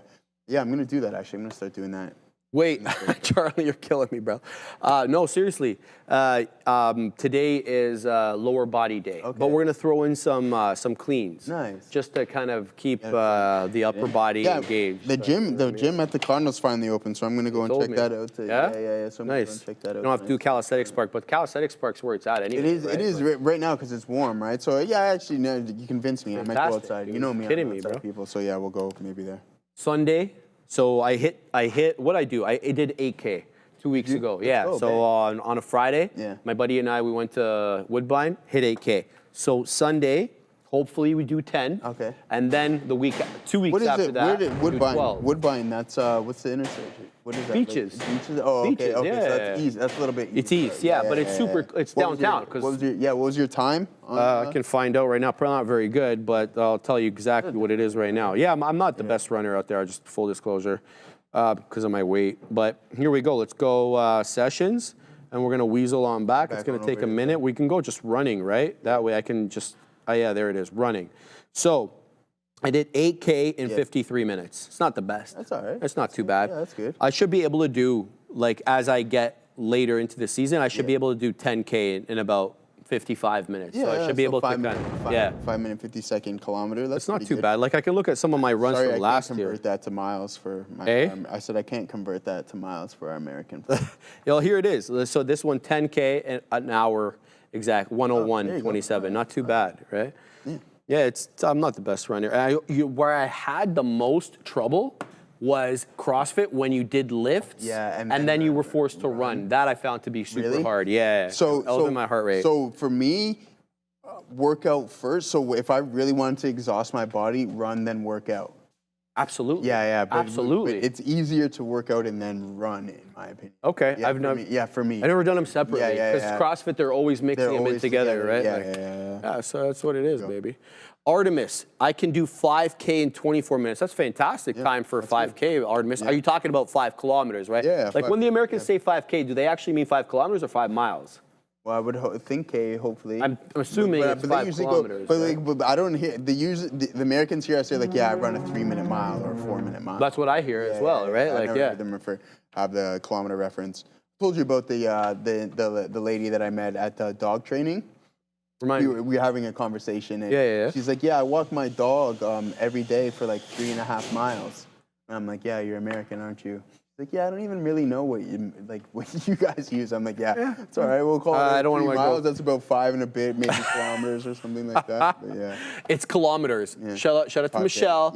I used to pitch bowl. I used to do 10K in 39 minutes, bro. That you're gonna get a round of applause there. That's intense. So you're a dude. real runner. So clearly. my arch enemy, I was never at. His name is Steve Bell. My first 10K ever. This guy came in #1, and I finished 6th. His time was 10 minutes better than my first K that I ever ran. Yeah, and he ran like a 34-minute 10K. And I'm like, man, I want to beat this guy. 34-minute. Yeah. Brendo has his 1K right at like a little bit of a 5 minutes. So he's doing like a 5:10, 5:05, 1K. 1K. So Brendo's almost sub 5K right now. 1K, I'll be honest with you, I could probably do a 3-minute 1K. 3 minutes, but could you do it prolonged? No, that's that would be like the further you go, the more difficult it gets, right? That's what I mean. Most definitely. Anyway, so that's fine. Dorothy, 1 mile equals 1.6. It's not that hard. That's not what I was talking about, Dorothy. No. I was talking about when you guys refer to say I did a 5K. Do you mean 5 miles or do you mean 5 kilometers? I'm not talking about the conversion, Dorothy. All right. Dila, what's so funny, Katina, man? When they say 5K, they mean 5K. Right, like 5 kilometers, right? Yeah, but they're Americans, that's my thinking. They don't really know anything about the metric system. I don't want to go into this whole rant that I go on about Americans not being able to handle the metric system because it's too advanced for them, but that's okay. Everything's fine there. D-Loaf, all these runners, I ride my race bike, average almost 35K an hour on a 100K loop, and that has 600 meters of elevation. Man's been zooming. Shout out to my man D-Loaf, a buddy of mine. Oh. Here's the real question. How many of y'all are race walking? That's what I want to know. Oh, she's gonna drop the mic right there. Yeah, so we know Adara used to be a speed walker in track in high school. Shout out to Adara. She speed walks to work. She speed walks to work every day. A buddy of mine who's a spin instructor at the gym also does about 110, 115 kilometers like on a Saturday. And if you know anything about Toronto, if you start from the lake. On his bike? Mm-hmm. Oh, okay. No, he's not running. It's on his bike. If you start in Toronto, essentially, if you go anywhere north, it is all uphill. So if you start at the lake, makes sense, right? Because the water went all the way down into the low-lying areas and filled up the lake. But the point is, from Toronto northward, it's all uphill, and that's what he does. He basically lives in Midtown, then heads north to some of the suburbs there, and he's been killing it lately. Is his name Peter by any chance? Is that? Is his name Peter by any chance? No, his name's Aaron. Aaron. Yeah. Guys, VOYG is in a full state of tank. This is really losing the bid right now. It's still up 86%. So let's find out where some of the details here on VOYG. There it is. So let's just bring in this and zoom it in for you so we can talk about what to expect. So Starlab space station developer Voyager Technologies, $3.8 billion after its share surged 125% on its debut on Wednesday. The initial opening was $31 a share. That was the IPO price, but it opened up at $69.75. Adara, go ahead. MicroStrategy dropping lower here. I looked up if there was any news. All I'm really seeing is apparently there's been a back and forth lately between Jim Chanos, who's a short seller, and Michael Saylor, of course, of Strategy, formerly known as MicroStrategy. That's all I'm seeing here, but apparently, not really sure, but this drop to the downside, I think, is certainly worth noting. I'm going to see when we had the most recent post here from Jim Chanos on X. That would be yesterday afternoon, so nothing brand new here. MSTR sharply to the downside. Just be aware of this one tanking right now a little bit. Back to you. Go ahead. Yeah, nice. Don't thank me. That's all you. So, Meta is really starting to move. I got out of this Bitcoin trade. You can see that it rejected view up to a T there, and then it's now moving and establishing a new lower day there on Bitcoin. So, weak stuff there, seeing from that underlying. But Meta also be maintaining its weakness here throughout the session, continuing to move lower and lower slowly. So, we're short right here, holding VWAP. You see there's a potential add opportunity. So, Adrian there, good luck there, my friend. Hopefully we get the break of that low of the day. If the market wants to tank, then Meta will probably lead the way as well too. So you got to keep an eye on the Mag 7. Google relatively weak here on the session as well too, guys. So it hasn't even had any form of strong pullback here. Super weak stuff we're seeing displayed in Google. Let's zoom out and see what we got going on from a daily standpoint. And see, that's the thing, right? So you can see that we have the likes of NVDA isn't too far off its all-time high. Meta isn't too far off it either. Google and Apple have been hit pretty tough, as well as Amazon, but Microsoft has put in. I haven't pulled Microsoft. Sorry to jump all over the place here, but we'll take a look at that. I just want to double check on what I got going on. So yeah, there is a new all-time high from Microsoft, and then we can see that with NVDA, we're not too far off it as well. But then we got the likes of, what was I just talking about? Google not doing so, it hasn't recovered as strong. So I think there's going to be a good buying opportunity with this. Still 14% off of those lows. And same with the likes of Apple as well. So there's a lot of turmoil going on. And I don't know if they're still being affected by the antitrust. I think that should be kind of out the window maybe by now. Just pay the fine. They're going to end up paying a fine anyway. So we'll just get that done with. 23% AAPL still off of those all-time highs. So yeah. Some of the names are recovering, and think about it. So you have Apple, Google, and Amazon. They're kind of lagging what Meta, Microsoft, and NVIDIA are doing. But imagine when they start picking up steam.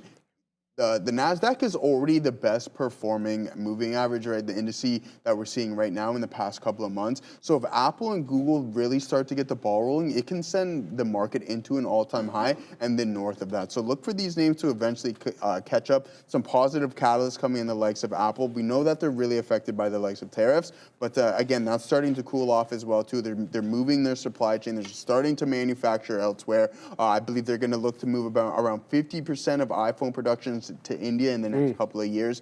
So there you go. Things are starting to shift around. A couple positive catalysts here for Apple, and then this thing can really start to recover, I think. Yes, sir. Yes, sir. Keeping an eye on some of these small cap gappers. Really nothing's happening here.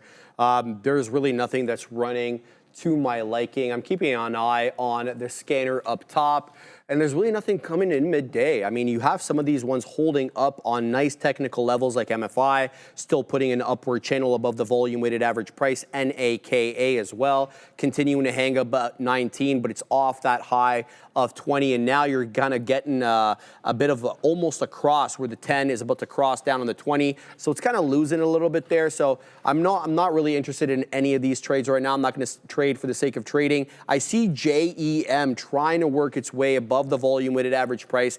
Too much of a bamboozler, too many down halts, too many lost technical levels there for me to trust this one. And it's a little volatile. It's a little wide in the spread as well. So JEM not of interest to me. SBET is trying to work back above that volume weighted average price, having a whole lot of trouble taking out 40 bucks above it momentarily right now. Let's see if it's able to work above 42 bucks. So I'll keep my eye on that, but there's really nothing to my liking at the moment. I'm seeing KZIA. Is this halted? Let me just have a look quickly here. Yes, KZIA, okay, is halted to the upside, but we've seen this story before. It gets above VWAP, loses it, gets above VWAP, loses it. So this one is of no interest to me either. At the current price level, we'll have to really take out some key technical levels over here. But when I look at this a bit further, the interesting part is this one makes days high, and then as soon as it makes a day high, it's quick to retrace. It did it over here right at the open, right at 855, excuse me, making that 12 and a quarter high, drops all the way down to 872 again over here at around 11 o'clock, just before 11 o'clock, actually making that official high of the day at 1286, retraces all the way back down to 9.5. So this one, I don't know. It's been singing a confused tune, so to speak, right now on the day. KZIA up 100% or thereabouts, 98.66%. So we'll keep tabs on that one, but nothing of interest to me at the moment. Let's have a look at what the MAG is up to. Won't be trading them, but we'll take a quick look here to see what is up. It looks like most of them, excuse me, are on downtrends right now. Softy trying to hold on to the volume weighted average price. Meta's a downtrend below $7. Amazon is a downtrend right now below 215. Apple below 200 bucks or thereabout, 199.92. You're also getting a sell on Google here, about to take 177. Tesla rejecting the volume weighted average price up at 31 bucks. Likewise with Nvidia, what's negative on the day as well, down 0.39, trading below the volume weighted average price. It looked like there was a lot of selling here on Nvidia at around 143 and three quarters, maybe up into that 144, not quite.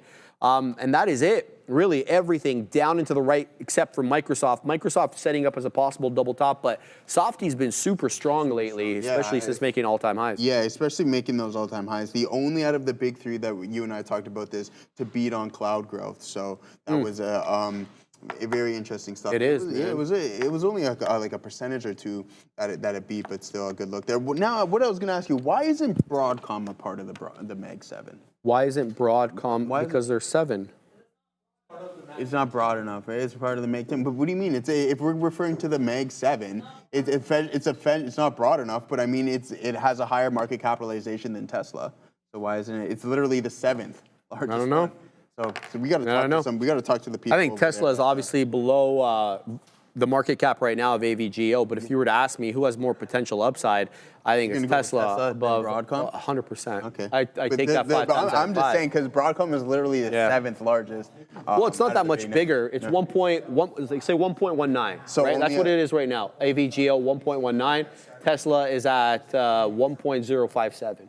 So it's a bit more. 100 million more. Oh, okay, yeah, 100. Yeah. But Tesla can do 100 million in a couple of days, right? Like, dude, isn't that billion? Yeah, 1 billion. Excuse me. Yeah, 1 billion. Yeah. Like, you know what I mean? That's not chump change or anything. No, it's not. It's not. But I think Tesla can do that quickly. Walt Winchell. What about KNW? Let's have a look at KNW for your boy Walt there. KNW. Yeah, exactly. Not a bad look, Walt, at all. What is this stock? It's up 31%. Not a bad look at all, my man. Respectful mostly with this upward channel. You got a $4 issue there, but yeah, absolutely. KNW, not a bad look.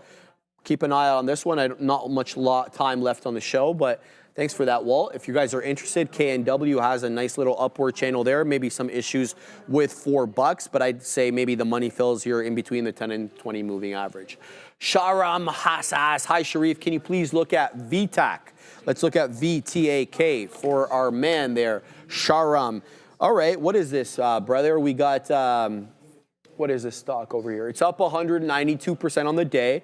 But it is a sub $1 stock, having issues here with, looks like about 80 pennies or somebody selling up a storm. Every time this gets into about 80 pennies, it does reject. More of a range here than anything else, Sharam. Looks like 60 pennies to the downside as support, 80 pennies to the top side as resistance. That's how I would trade it. I wouldn't be looking for breakout until you got a decisive break above or break down below those levels. And now don't be fooled so quickly just because you're above 80 pennies. Look what we did over here, Sharam, at 8:30 or so. We got into about 85.5 pennies, but none of the prints actually closed above 80. So wait for that decisive print. So to me, it seems like a range 80 to the top side, 60 to the downside. 60 to the downside, yeah. SoFi, so yeah, I forget who messaged me and asked me about their SoFi calls. There you go, you're trading on $15. Anything can happen, right? Apple put in a really weak day. I know you just went over the brutal. Meg 7 there, Sharif. Yeah, so Apple probably leading the pack in weakness there, guys. So really tough look there on Apple. And NVDA, choppy. We don't like choppy. We want to see some orderly price action here. But again, you can see just from a daily standpoint where we're currently sitting at, for me, it's just like, no, I don't think we're ready to go higher just yet. Now we're going to probably close at the lower end of this range. But it's just consistent higher lows, right, throughout this. This isn't healthy PA, in my opinion. I mentioned it before. What I like to see in nice, healthy price action is pullbacks. I don't just like seeing 45 degrees or parabolic type moves, because then we've seen in the likes of Meta, right? 16-day green streak or whatever, and then look what followed that. So for me, I want to see nice, clean ebbs and flows. You can see that displayed here. We'll take that move. You get that pullback, that's fine. But I want to see a new high and then another pullback, test the high, and then you can make that move for the break of the all-time high. Your boy Big Spy wants you to check out the 30-minute on the closing down today, possibly on the SPY. How do we do on Playmaker? We didn't do it today. We didn't do it. No, we got to start putting an alert or something. Yeah, we got to put an alert. I need a thing. You know how we get fast money, power hour? Exactly. Yeah, hey, that's perfect. So for that, can I get a little, what should we call it? Contract concentration. Oh, yeah, that's not a bad name. Concentration. I don't mind that. Or something like that. Yeah, maybe we'll figure out. I think Fabian's really good at names at those. But we're not asking for too much there. We just want a little power hour thing every day at 1 o'clock. I said it, didn't I? I said we're not asking too much, but yeah. You ask for a lot. It's okay. Lately, anyway. Yeah, gee, I got to get everything sorted out here. Get it together, Joseph. All right, baby. Yeah. All right. Anything you want to leave? Yeah. Yeah, I mean, it doesn't guys, have to be trading related because no, we're kind of winding down here. No, I last mean, minute. again, sometimes you get shut down, sometimes you don't. Sometimes things. What are you work out hitting for at the gym today? What am I hitting at the gym? I'm going to hit some legs today. You're going to hit legs. Some leg extensions, some hack squats. Hack squats? Yeah, and just probably just focus on the quads. And Nice, and nice, very nice. You're going to throw any core in that bad boy? Yeah, every day. Stabilize it? Core, Beauty, beauty. I do core, yeah. All right, man. So we'll hit some leg raises, some planks. Leg raises, some circuits fantastic. and stuff like that. And you're already hitting Mountain lower mountain back with the climbers as squat well, too. Nice, nice. Some mountain climbers, yeah. Very nice. I'm gonna hit legs as well, but we're gonna throw in some cleans today too. Ooh. Get yeah, because one of those once you lose the motion for cleans, it's so technical. So yeah, I'm curious to see how the new gym's looking. Hopefully it's pretty upgraded. So yeah. Oh, they shut it down for upgrades. Great, yeah. There you go. I'd be yeah, amped right now if I was you. I'm looking forward to it. Hey, all right, guys. It is now 2 o'clock. Look, Neil feeling a little under the weather today, so stepping in his place. We all know who he is. He is the Obe. He is the one. Obi-Wan Kenobi going to be filling in his place. We're going to send you the big boys. I'll see everybody very shortly at the green screen. Is the one. You are the chosen one, Obi. How's it going? How's it going, everybody? My mic's on? My mic's on. Yeah, my mic is now on as well. Wow, we've been